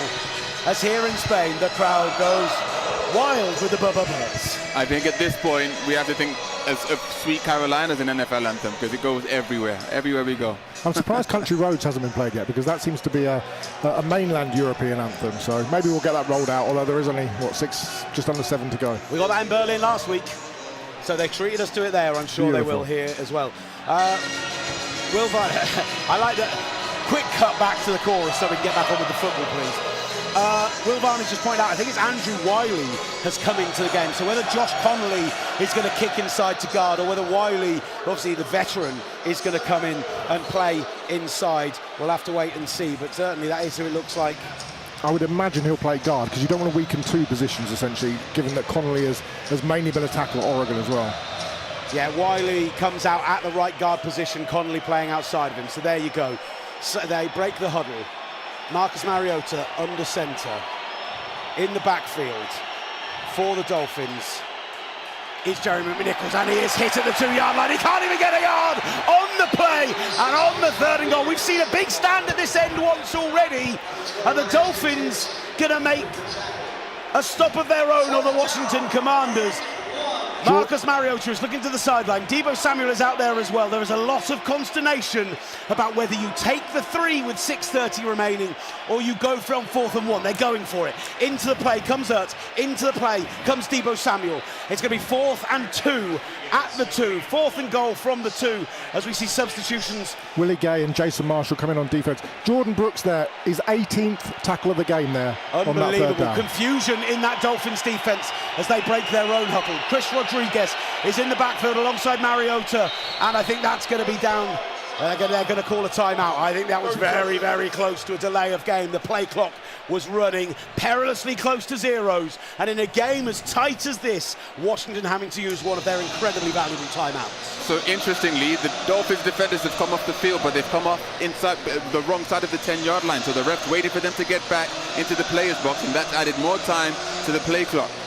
You have to ask the question is, if that happens, surely that's a delay of game on the Dolphins rather than on Washington, and Washington having to burn a timeout feels a little unfair. I think with the new substitution rules and having to wait to give them a chance, I don't know how long is adequate, but that was on the borderline. Yeah, it felt harsh, but Melifonwu does come back into the game. Chuck Robinson comes back into the game as well on this 4th down play. Chris Moore is split out wide to the right. Deebo Samuel in the slot. Zach Ertz tight to the line. Mariota in the gun. 4th and 1. 4th and goal from the 2. Ertz goes in motion. Mariota, 2-step drop back. Looks for Ertz. Lots of contact, but nothing given. And it's a 4th down stop in this end zone once more, but this time the Commanders held out from the end zone. 13 apiece, 6 minutes remaining. Huge stop for the Dolphins. We talked about Tua's mistake earlier on when the Dolphins had it down at the goal line. Marcus Mariota's just done exactly the same thing. Didn't let Zach Ertz uncover. Fires it past him. Ashton Davis with a great play in coverage. But I'm going to disagree there. Okay, Zach Ertz has slipped as he's come out of his cut. Otherwise, he would have been ahead and the ball would have been on point. I think he slipped just as he's made the angle of cut back into the middle of the field. And yeah, there goes your 4th down. That's a pivotal mistake at a pivotal point in the game. This game is 13 apiece, but that really does not tell the story of a game where teams have moved the ball at will at times. We've got over 537 yards of total offense between the two teams. Like, that's not a 16-point game by any stretch, a 26-point game by any stretch of the imagination. But right now, big defensive stops from two defenses who started the season much maligned. I mean, 3-4 weeks into the year, we were talking about the Dolphins being the worst defense in the NFL. The last 5 weeks, the Commanders have been the worst defense in the NFL, and yet defense is the unit making plays for us this afternoon in Madrid. Woo! Now, the most important thing here, we talked about it earlier on for Washington, is the Dolphins have the ball at their own 2-yard line. There's 6 minutes and 3 seconds left. Mike McDaniel will be urging Tua, will be urging his offense. No stupid mistakes here. No turnovers. Do not give Washington the ball back in a tie ball game when you've still got slight hopes of potentially getting involved in that playoff mix. Anything now, a mistake here now would just be so critical for the Dolphins, and for the Commanders it would be huge in terms of them righting the wrongs of the last few weeks. It will be interesting to see if they just try to make yards to punt the ball away and flip the field, or if they actually try and drive it all the way down the field. This is Mike McDaniel. I would not be surprised to see play action and just try Jalen Waddle over the top. Santiago Bernabéu making their voices heard, as we might not be in Wembley right now, but we get a little bit of Freddie Mercury and the Eos ringing out, while on the big screen, by the way. A gopher got the crowd G'd up for it. They did that last week in Berlin as well. I feel like this is where I'm an old man and I've missed some hilarious TikTok trend or something. But yeah, that feels weird again for the second week running, and I absolutely loved it. By the way, Kenny was 100% right. Zach Ertz does slip out there. So I gave Mariota I gave him the beans, and actually Ertz, who's bleeding heavily from his forehead, slips as he comes out of his break. Otherwise, he probably would have been just in front of Ashton Davis. Here we go. They break from the huddle and rush to the line quick. Tua is under centre with one back in behind him. Two receivers left and a tight end tight to the formation on the right. He brings a man in motion, stomps his foot, and now calls for a change in protection at that 1 yard line. 4 down linemen being shown by the Commanders. Tua stomps his foot again. He's going to hand the ball off, and they're going to break away. Out to that left-hand side, out to 10. Ollie Gordon has room to run, down to the 22-yard line. A 21-yard pickup on first down from the 1, and Ollie Gordon gets this Dolphins team safe. Nick Westbrook-Akine, the free agent pickup from Tennessee, motions back in and gets a great block. But I want to give some credit to Jonas Savanaia, the left guard, the rookie who's been much maligned this season, out of the second level, picked off Bobby Wagner, allowed Ollie Gordon to run in behind. It was a great blocking by the Dolphins. Westbrook-Akine on Luvu and Savanaia on Bobby Wagner. Big pickup from Ollie Gordon. 22-yard line, then the Miami Dolphins with Tua in the gun. 4 receivers to the right, 1 to the left. There's 2 backs in the backfield, but split out wide right. Another mad formation, and Malik Washington offers up a screen for Devon Achane, who is hit in the backfield, wrapped up and brought down. It might have been a fun formation, but it wasn't one that worked. Preston Smith in on the tackle. I am racking my brain to think what to call that formation. It was 4 stacked, 2 stacked behind the 2 on the line of scrimmage, but it hasn't worked. A lot of gadgetry. The play before, we've been asking for them to run the ball. The Dolphins just need to run the ball. A simple run to the left side, made a huge gain, and then we go to another gadget play. You had more motions, and this one hasn't worked. McDaniel likes to use these little screens as an extension of the run game, but that just didn't work. They've moved the ball back to the 19. It'll be 2nd and 13 from there. Tua with Devon Achane in the backfield behind him, sits in the gun, brings Ingold out to the right-hand side, but it's going to just be a straight drop back and looks for a man over the middle, and that is dropped. Right around the 30, it hit Jalen Waddle in the numbers, 2 yards short of the first down, and it'll be 3rd and 13 from the 19. You've got to convert that. That's such a big moment in the game. You've got to convert that. And it, like you say, hits Waddle flat in the numbers, and he just drops it. Maybe, I mean, there was a linebacker it's slightly in front of him, but he, like, it goes straight into his hand. He has to pull it in. It's a great look by Tua because he looks the other way. I think Bobby Wagner is right in front of him. I think Waddle sees that out the corner of his eye. Tua with Devon Achane alongside him in the backfield. Big 3rd and long. Big noise from this crowd. Tua has some time in the pocket. Now he's wrapped up. He's nearly brought down. There is a flag on the play as he scrambles out to the left-hand side. Out to the 14 and finally is brought down in the backfield.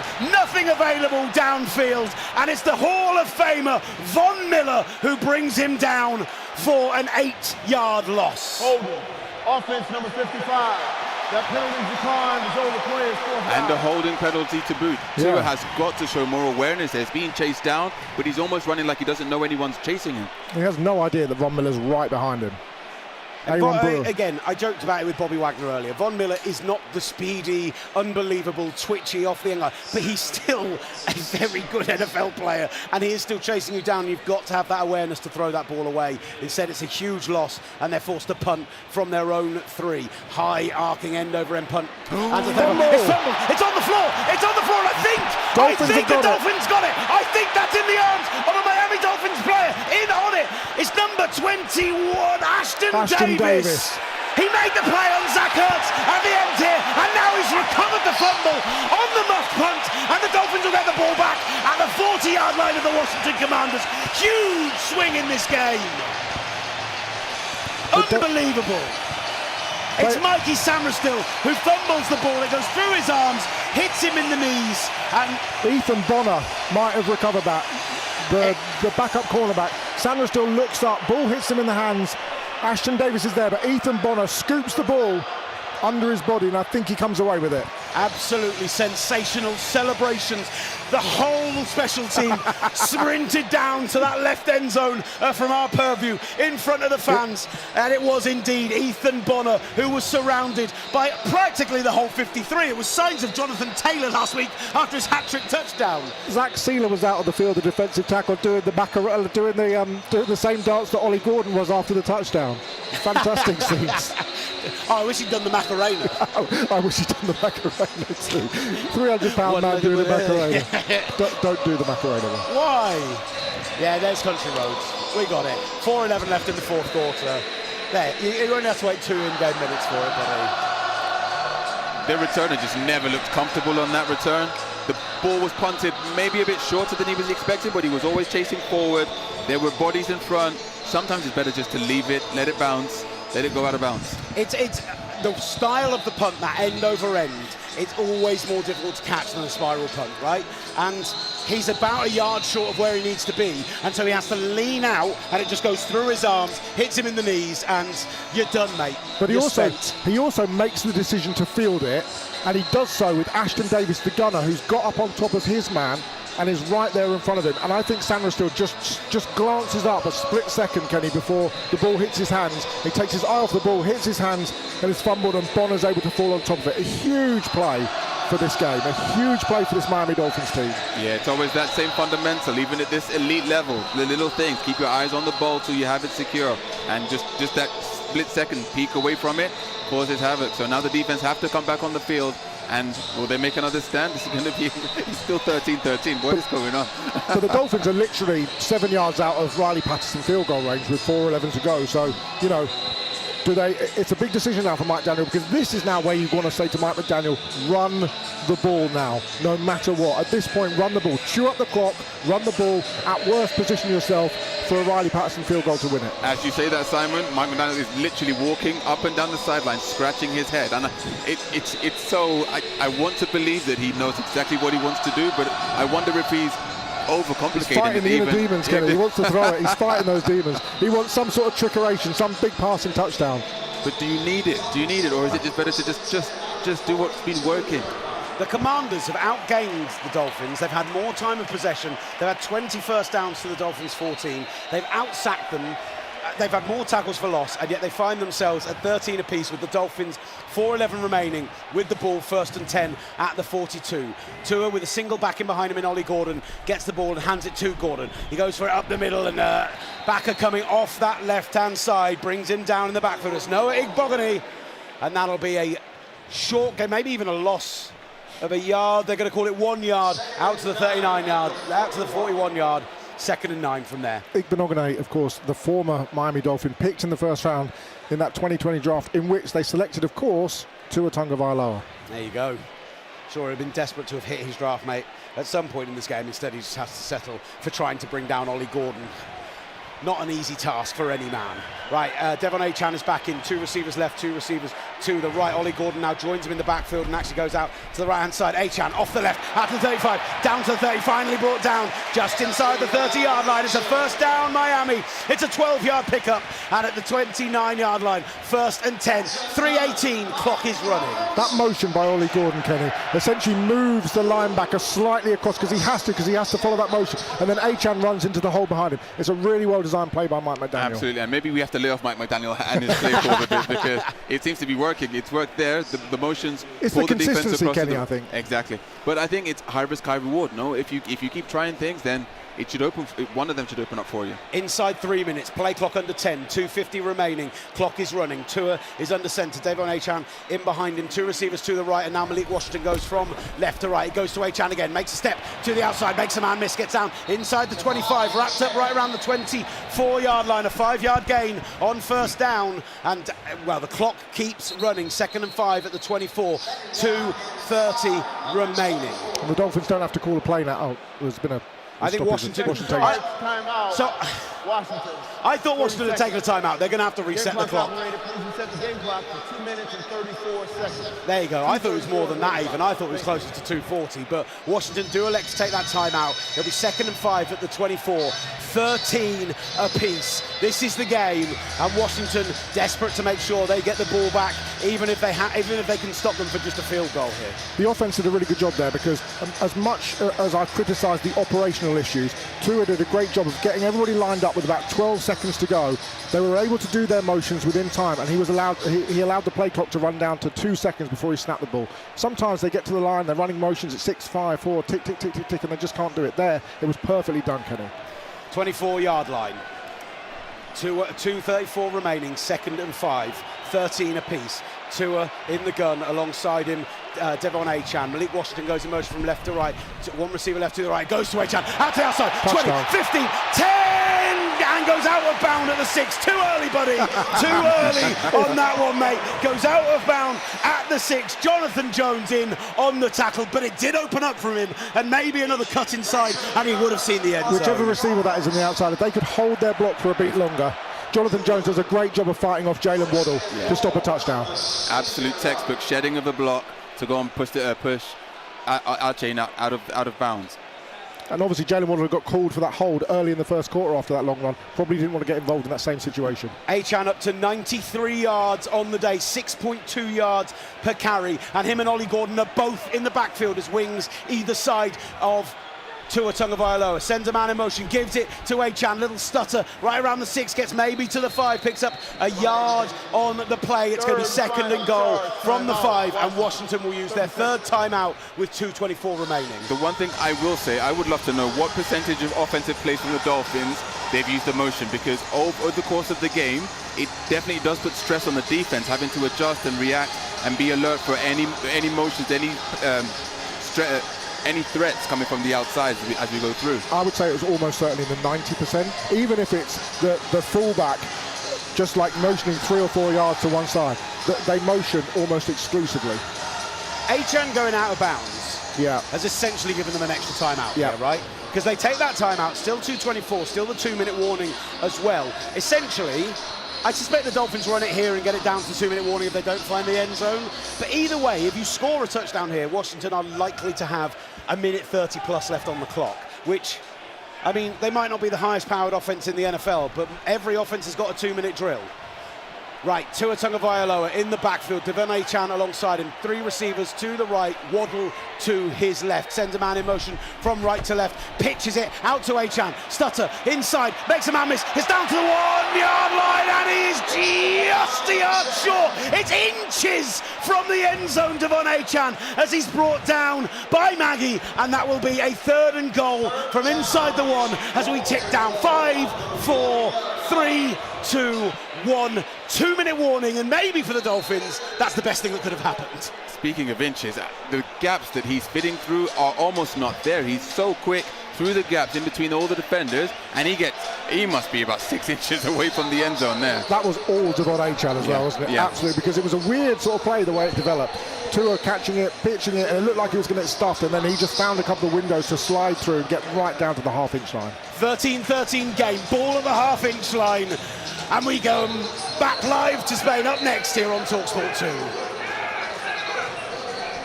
2. Worst break of the day.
As Bayamor rings out around the Santiago Bernabéu, Ollie Gordon's hoping he's going to be dancing into the end zone one more time.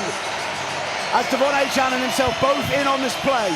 Waddle in there as well. We are third and goal at the 1 yard line. At the 2-minute warning, the Miami Dolphins with a chance to take a lead in this 13-13 game. They split out, 2 receivers to the left, 1 to the right, Tua in the gun with Achan in behind him.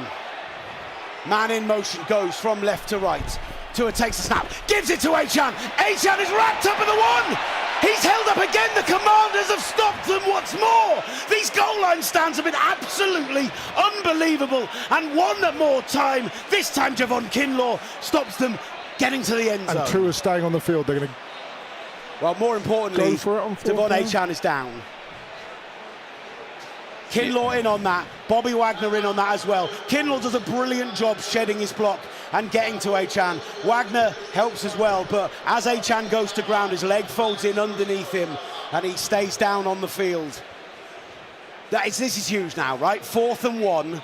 They've taken a timeout, which, I mean, it's an injury, a forced timeout. You see the injury because it's inside the 2-minute warning. I knew Kenny was going to pull me up on that. So the timeout is taken because of that. Achan is down on the field. It's 13-13. We've already said this about Washington. You're on a 5-game losing streak. The whole season is in front of you. From a Dolphins perspective, you look at their upcoming schedule. Saints, Jets, Steelers, Bengals. Win 3 of those 4 and you're very much back in the playoff hunt, despite the fact that you're 3-7 right now, if you win this game.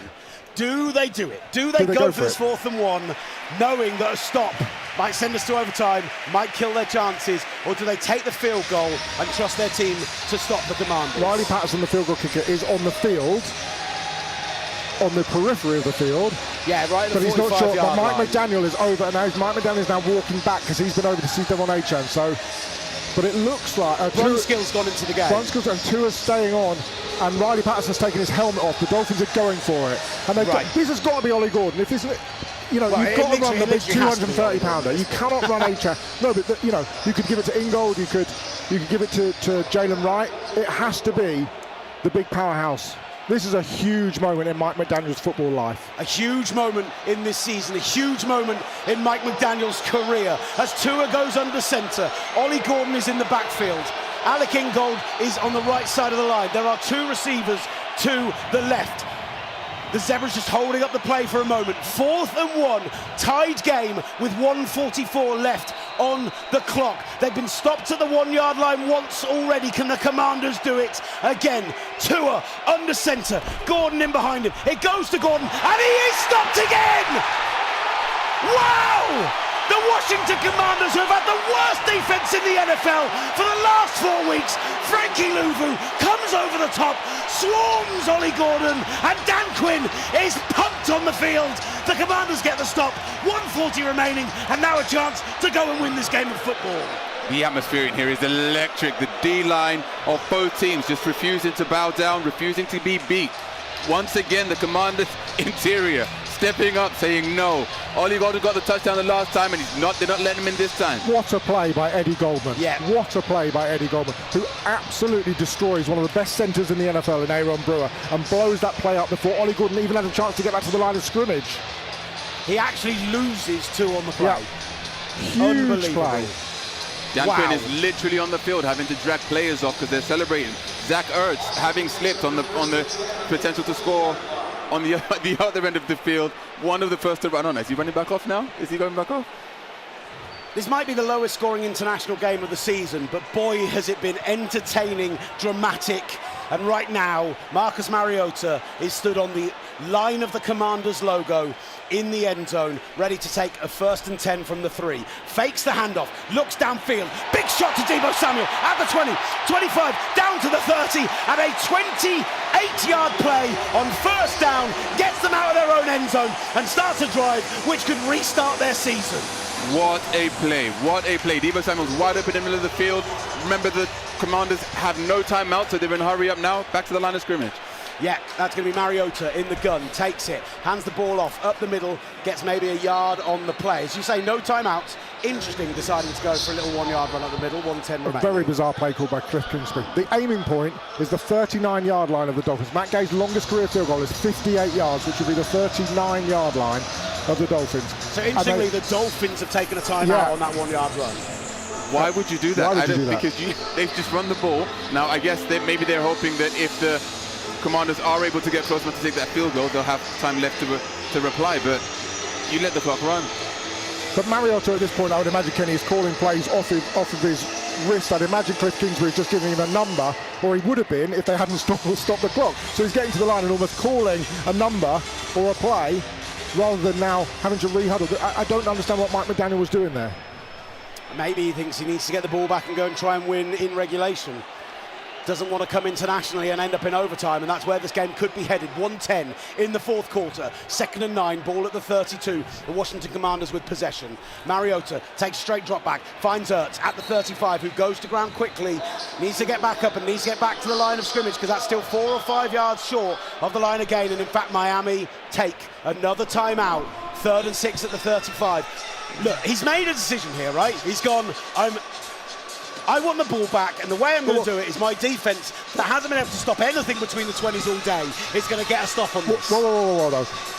Even if they don't get a 1st down here, Washington are going to punt the ball. The Dolphins are going to get the ball back with about 50 seconds to go at best, with no timeouts, and they haven't been able to hit a shot down the field longer than 20 yards, Kenny. I do wonder if the Commanders are playing for overtime right now, because both those plays haven't been particularly explosive. If they are, I'm going to need some kind of lozenge or something, because my voice is gone. Mariota, right, there you go, at the 30. I promise that wasn't put on. Krosky-Merritt in alongside him. 3 receivers to the right, 1 to the left. 3rd and 6. He has a little time in the pocket. He finds a man on the outside. 45-50, 45-40. He's into opposition territory, and it is a huge catch and run to get them down into opposition territory. The biggest play of the day goes to, of all people, Jacoby Jones. We saw him in practice on Friday. We couldn't believe he was going to get an opportunity today, and instead he gets them into potentially field goal range. Wow. Go on, Kenny. When you get your chance, you have to make it count, and he's done just that. they're just outside the field goal range right now. 57 seconds left on the clock. 51-yarder has been missed today by Matt Gay. Let's not forget that. Mariota catches the ball high, hands it off inside to Jeremy McNichols, who picks up maybe a yard on the play and gets down to around the 30, they're going to call it the 38-yard line. Clock is running, 46 seconds remaining. The Dolphins defenders are not getting up off the ball quickly by any stretch. 39 seconds remaining. Ball goes down. What are you going to bring us if you're the Washington Commanders on a 5-game losing streak? Mariota in the gun, back alongside him, 2 receivers right, 2 receivers left. 25 seconds remaining. Rolls out to the right, looks for his man downfield, and it's batted away. Huge play on that one from Jason Marshall Jr., the rookie out of Florida. A key moment in this game. Robbie chosen the target. Huge blitz off the edge by Minkah Fitzpatrick as well, which he just arrived just as Mariota releases the ball. Great play on the outside, as you said, by Jason Marshall Jr. It's baffling though. The Commanders are showing no urgency in this. Inside 30 seconds left of the game. Run play before, they just walked to the line.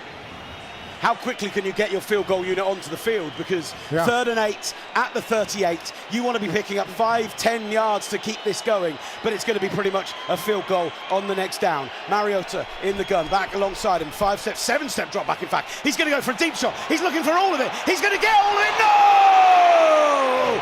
Chris Moore at the 2-yard line with sensational coverage deep from Minkah Fitzpatrick, tries to bring it in one-handed and it falls incomplete. The coach in me is crying right now. Every receiver we go with 2 hands. His left hand isn't being held up. And Minkah doesn't look back for the ball either, so he could go for it for 2 hands. This is now literally on the very outskirts of Matt Gay's longest ever career field goal. This is going to be a 56-yarder. This season, Matt Gay is 4 of 8 from 50-plus yards. This would tie his career long. Ball is down, kick is up, and the kick is no good. No good! As time ticks to 10 seconds remaining, they turn the ball over at the 38-yard line, and Matt Gay misses his second 50-plus yarder of the day. The hold is perfect from Tressway. The ball is just pulled wide right. No good. And if Mike McDaniel had a timeout left, they've got 10 seconds to potentially get into field goal range and set up Riley Patterson for a long field goal, but they've got no timeouts left. Yeah, if you're the Commanders, defend the sidelines, guys. I think they might try and throw there. Just a thought. Mike McDaniels might surprise us all. He might throw something into the middle. He's got some speeders, but Tua Tagovailoa, a quarterback draw. Right, so they get the ball at the 46-yard line. Tua is in the gun, 5 wide. Commanders only showing pressure with 3. They only bring 2. Essentially, this is a Hail Mary at this point. Instead, they're going to throw it to Waddle, who could have gone out of bounds at the 45, and just straight up drops it with 4 seconds remaining. He was wide open. He's been their best receiver since Tyreek Hill went down. He's 4th in the NFL in all the major categories, and he just puts that one on the ground. I mean, I don't have words. I spoke about the coach in me dying. It's the same thing we spoke about earlier. He's taken his eyes off the ball just at the last second because he's trying to work out how he needs to get out of bounds, and he's just dropped it. He's bobbled the ball up into the air, and he's actually fortunate that it's not picked off by the defender behind him. Tua does not have the arm to get the ball, so he does not have the ball to get the ball down into the end zone. It's going to need to be 60 air yards. They are set up, the Commanders' defense, for, in fact, they're going to go short. They're going to toss it to Achane. Achane looking for a little flash and go, tries to hand the ball off, and instead is wrapped up right around the 31-yard line as the clock ticks down to zeros. The Washington Commanders and Miami Dolphins have delivered us what I would call a surprisingly entertaining game so far. And whilst they were only 2.5-point favourites, many people came into this game predicting a big Dolphins win. Instead, for the 2nd straight week and just the 3rd time in international series history, it's overtime, baby. More football for us. I'm all right with it. I'm good with it. At this point, you have to start thinking maybe overtime is part of the agreement when you come to play international football. I've got a flight to catch. I don't want to catch the flight. Let's get some bonus football in. I'd much rather you didn't catch the flight. We just got to hang out all night. Exactly. Big party tonight, end of the international series. I don't need to protect my voice anymore. Absolutely. You notice that Will sent me the invite for the party after I'd booked my flights. Just want to put that out there. Tactical. Very tactical. Never tactical. I would want you alongside me at any shindig we could ever attend. Thank you very much. A question for me, guys. With the game going into overtime now, does the plan reset for both teams, or do you bear in mind now the fact that you've seen goal line stands from both defenses and, in essence, get close enough and just kick the field goal, or do you think we'll still see teams going for it on 4th down? Right, we had this exact discussion last week. I'm going to get to it, but let's hear what the coin toss is going to be. Laramie Tunsil and Tua Tagovailoa are out there for the Commanders and for the Dolphins, respectively. Any questions? All right. Washington being the visiting team, you will make a call. This is heads, this is tails. What's your call? This is heads. Yep. Tails is the call. Tails is the call. Heads. Miami wins. You want to go on defense. Tua Tagovailoa wins the toss after it lands heads, and Laramie Tunsil calls tails. And that means the Dolphins will defer and take the ball second. Now, this is the kind of question here, right? If you take the ball second and they score a touchdown, you know that you've got 4 downs, right? That's the kind of big thought on the other side. If both teams score, then the team who got the ball first are the team who get it first when it is sudden death. So there are positives in both directions. That was the thought process when Kyle Shanahan elected to take the ball first in the Super Bowl, the first time we had these overtime rules in the postseason. The problem was that he didn't predict that Andy Reid was going to go for a 2-point conversion even if they did score a touchdown. So it's all of that chess, it's all of those mind games, it's everything that it could possibly be that involved in that. I think that on reflection of what we've seen so far, with the defensive stops for the Commanders, if I'm the Dolphins, I'm happy to have the ball second. Know what I need and know what I need to pull off to go and get the win. Yeah, couldn't agree more. Couldn't agree more. Well described, Will. That was fantastic. Thank you, guys. You describe it so well that Kenny and I literally have nothing left to say. The problem is it's a very close to my heart. I can tell. Having been in that array, having been in Las Vegas, Nevada, having watched the 49ers lose a second Super Bowl that I've called, as a 49ers fan, it's a moment which will live in infamy. And so, you know, it's something I've studied and read about and thought about for a long time. Mike McDaniel got fired, hired, and potentially refired it all in the space of about 1.5 minutes in that final quarter. Can he rehire himself now and the Dolphins win? Or can the Commanders, who I think all 3 of us thought would be lucky given the injuries that they've got, from their quarterback to their best sack guy to their number 1 receiver, all being out, we thought this would probably be a Dolphins win, and the Commanders have played it as well as you could have hoped for. Just to say, people on the stream, we will keep this going, obviously, through to the end of the game. If you're not watching us on the Watchalong, you can do on YouTube. Go to the TalkSport USA YouTube channel. And a shout out in particular, and this is just a little personal thing, this is my Fantasy League boys, but the TMF boys are listening, and they are saying that they are loving Clancy and Kenny Bello breaking down the plays far better than the TV comms. That's what they've said. It's not coming from me. TMF boys love it. Thank you so much for tuning in and all the support through the years. They're my boys. Much appreciated. I'll need that in writing, please, so I can put it. I need a contract. So if you can. I don't even have one of those, pal. Well, make sure you get it in writing. I need an agent, if anything. What we got over there? What's Will Varney showing up? It clicked off it by accident as he passed it across. Devon Achan, back injury, questionable. He was back in on the final play, wasn't he? Yeah, I mean, wild, but it seemed like he was on there as a bit of a distraction, though, because he was lined up to the left and they ran that screenplay to the right side. The funniest part of this was Jordan Colbert, the safety, who was questionable to return with a concussion, then ruled out with a concussion as they kick off. Just to confirm, the kickoff is going to go out the back. That is what that is. That's a man who was told, we might need you to kick a 55-plus yard field goal. So he has got all of that energy up, and then Riley Patterson's kickoff has just gone out the back of the end zone. Like, that ball might still be travelling. It's in Hetafe right now. I was going to say, it's in the Wanda Metropolitano. So we both went for a different football reference, but yeah, wild. And it's going to come out to the 35. Jordan Colbert was he was injured on the special teams plays, questionable to return, then ruled out, then ruled back in, and then ruled out with a completely different injury. Right. Commanders will start from the 35. Marcus Mariota at the 30. He's got a man in motion. Hands the ball off. Fakes the handoff, in fact. Looking for a shot downfield. Goes to that. Goes picked up. interception. Ball is picked up, the Dolphins go down. First play of overtime, and Jack Jones, with his first interception of the season, picks it off, and the Dolphins have a chance to win this game of football in no time whatsoever. Absolutely sensational. What was Mariota thinking trying to force that ball into Zach Ertz? He's gone 1, 2, 3 reads, and then he's tried to force it into Ertz at the end of it. It's the first play. It's the first play. If you're not sure, get rid of it. Throw it out of bounds. He wanted the go ball down the left sideline, and he's just as Kenny perfectly described it. He came off that because the coverage was tight. He was trying to fit that into the tiniest of windows, and just obviously couldn't. They've lost 5 straight games. They come out in overtime, and with the first play of overtime, Marcus Mariota throws his first interception of the day.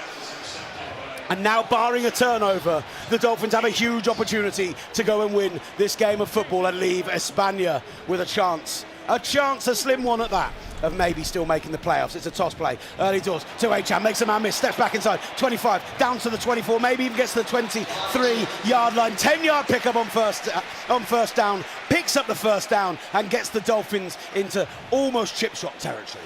For as well as the Commanders have played, Kenny, that just feels like an absolute backbreaker. And then to have Achane come out and pick up 10, 11 yards on first down, that's hard for a team that's played really well. Absolutely. That defense cannot be ready to go back out there and defend straight away. It's an absolute gut shot.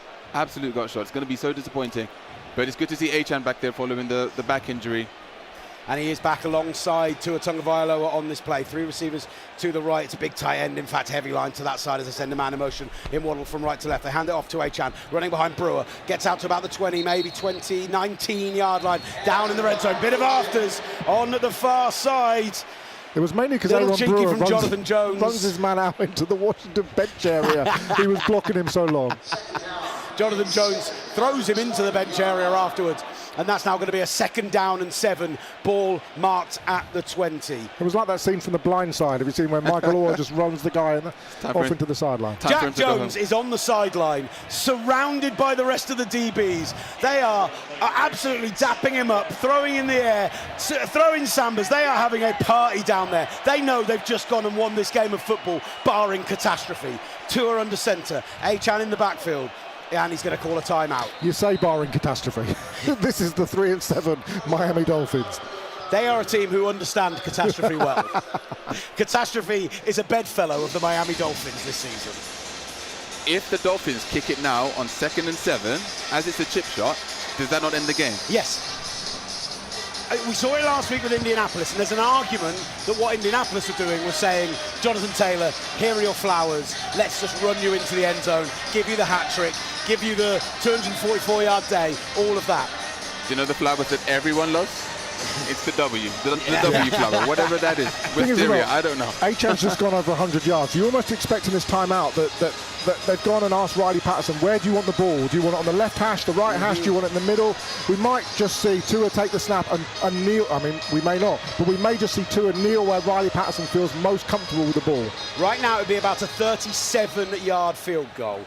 Tua has gone under centre. One receiver, Malik Washington, to the right, one to the left, sends a tight end in motion and has Devon Achane in the backfield. 4-man front from Washington, pitches it to Achane, one cut, back inside, gets out past the 15, down to about the 12-yard line, right around the first down marker. In fact, he goes a yard past it. It's going to be 1st and 10 at the 12. The Miami Dolphins are celebrating on the sideline, and out comes the special teams. Riley Patterson on his way onto the field. Yeah, you could see him. He was just down. You talked earlier on about cleaning cleats, make sure I get that right. He was out there scuffing the mud off the bottom of his cleats, got the call up from the special teams coach and from Mike McDaniel, and he trots out to try and win this game. What I love about that is they've gone, which hash do you want it on, Riley? I'd like it on the left hash. Okay, we're going to run Devon Achane off the left tackle. Oh, he picked up 12 yards. How'd you like that? A 29-yard field goal to win it for the 3-7 Miami Dolphins. Ball is down, kick is up, and it is good. Walk-off for Riley Patterson. His 3rd field goal of the day, and the Miami Dolphins will leave Spain with a 16-13 victory over the Washington Commanders, knowing that their upcoming schedule after the bye includes the Saints, the Jets, the Steelers and the Bengals. Is this season still alive for the 4-7 Miami Dolphins, and Mike McDaniels keeps his head coaching career going? Inexplicably, Kenny, the season is still alive for the Miami Dolphins, because now they have hope. 2 games in a row, the bye, and then they come back with the games that you said, and potentially can get themselves into the playoff mix, something you never thought you'd be able to say after that defeat to Baltimore a couple of weeks ago. Absolutely, and coming off the win against the Bills last week, they've come international, won the game. I mean, it's a great win for them. No one ever really cares how the game was won. It wasn't pretty, was it? Counts, no? So it's a great game. It's a great game. Jeremy Reeves from the Commanders, as that kick's gone through, has just collapsed to the ground. Devastated by the way they've lost that game. Look, when you... we're talking about this upcoming run of games, right? The Saints, the Jets, the Steelers, the Bengals. We have to remember this is a team that lost by 25 points to the Browns. This is a team that lost to the Panthers as they were starting to go on that heater run. It's no way guaranteed, but they've kept themselves alive, and that's, I guess, all you can ask for. And that's all that you can ask for. They've given themselves a chance to play next week or play the week after. You know, otherwise, you know, they lose today, the season really is over. Their head coach might have been fired in the bye week, but that's not going to happen now. They've won another game. They've got these 2 games coming up where they can get themselves into a significant position at 6 and 7 to be in the hunt. They want to be on the graphic, you know, as a team that's in the hunt, and that's what Miami can do. Unfortunately for the Commanders, they're on the opposite end of that. The injuries have really hurt them this season. You know, when you lose your best receiver, you lose your quarterback, you lose your #1 sack artist. That's what's happened to them. And unfortunately, you know, the Commanders are going to have to go back to the drawing board and rebuild for next season. But Dan Quinn's in a good position. He's a great coach. He's really well respected, and they've got a great franchise quarterback. They just need to keep him healthy. I'm very disappointed that I had in the home of Real Madrid, I was planning to shout out our fellow countryman Ray Hudson, one of the great colour commentators in world football.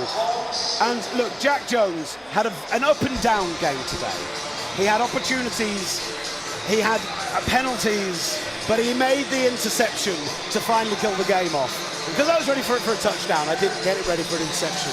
But I will now say, the menacing man arrived and drove the flaming spear into the heart of the Washington Commanders. Astonishing from Jack Jones. Boarded across our hurricane, he is jumping Jack Flash. There you go, Ray Hudson. You got your shout out. I'm happy. Will Varney, take it away. Let's go home.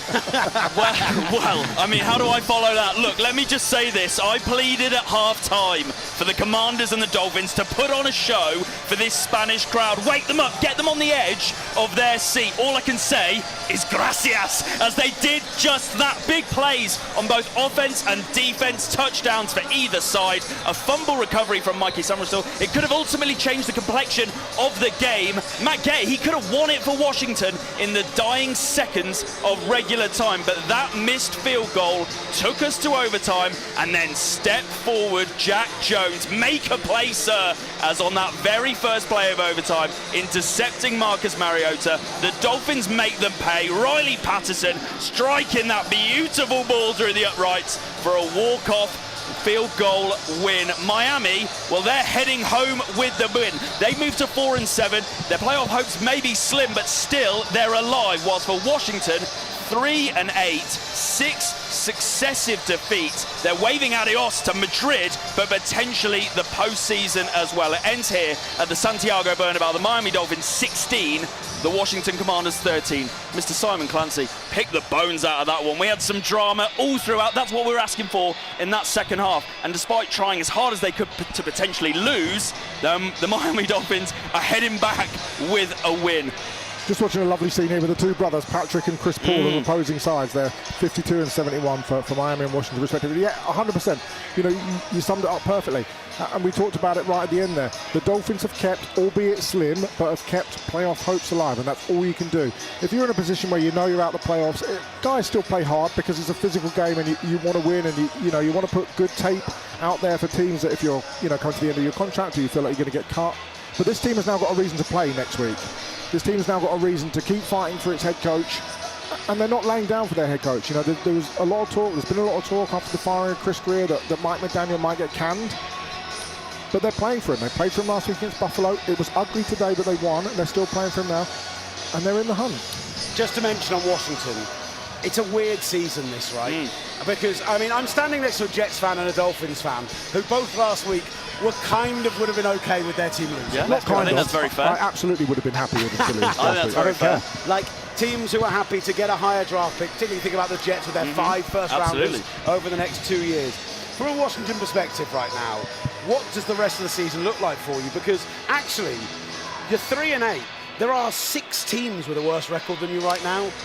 You're the 1-8 Tennessee Titans, then New Orleans, the Jets, the Giants, Cleveland, and Vegas, all only with 2 wins. Their schedule is tough, though. It's a bad bottom end of the NFL. There's some good defensive players in the draft, and if they pick in the top 6, they're going to end up getting themselves a Reuben Bain or a Cassius Howell or a Caleb Downs, one of these kind of electric college players that we're seeing on Saturday. So I think that will help with the youth movement that they're trying to bring in on defense, because I know they played well today, but they are slow, and there was no pass rush. I mean, I know Tua was sacked, but there was no pure pass rush. Tua was sacked in terms of he was trying to get out of the pocket or on blitzes, rather than guys, running up the arc and taking him down. So that I think is really key for Washington, is to get younger on defense. I think personally, what's even more demoralising right now for this Washington team is the fact that they had a fighting chance of winning this game this afternoon, and the fact that it's not a blowout like it was for the Detroit Lions last week.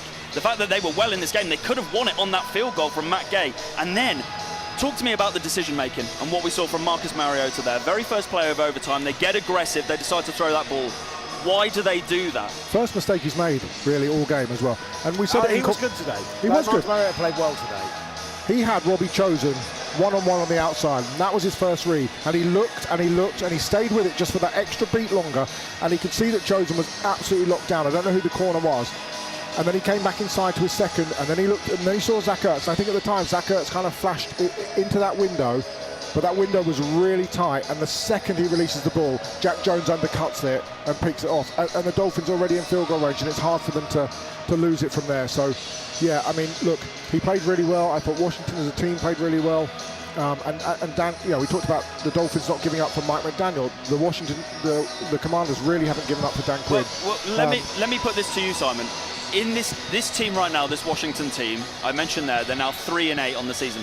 Is the excuse of the injuries? We know that they're injury form. It's almost like they're as long as a supermarket receipt, the amount of injuries that they've got right now. Is that a viable excuse? Or is there more on the field that you're seeing where you're thinking they're not getting the best out potentially? I thought they played well tonight. I thought they played really well. And they had moments. They should have won the game. The Commanders' defence, we talked about this yesterday. You were watching them yesterday. Yeah. I caught up on their last 4 games this week. They have been dreadful over the last month. And when I mean dreadful, I mean like borderline historically dreadful. 31st in EPA per drive, 31st in points per drive, 31st in yak over expectation, 31st in... If the Cincinnati Bengals didn't exist, they'd be easily the worst defense in the NFL. And yet today, 2 fourth down stops on the goal line, 2 more stops in the red zone that led to field goals. They stood up and were counted. And I don't know if that's Dan Quinn's play calling. I don't know what he's done to fire them up. I don't know if it's the loss of some of those players. Some of that leadership in that team. Something inspired them today, and that was good to see. You don't get moral victories in sport, but I think Dan Quinn could certainly be justified in saying to his players, you know what, we played really hard in a game we probably didn't deserve to lose, and in the end our defence played well enough to comfortably win this game, and I think that's something that you can build on. So finally, Simon, then on the Dolphins then, who are leaving, heading back to Miami with a big win, and look, they beat the Bills last week.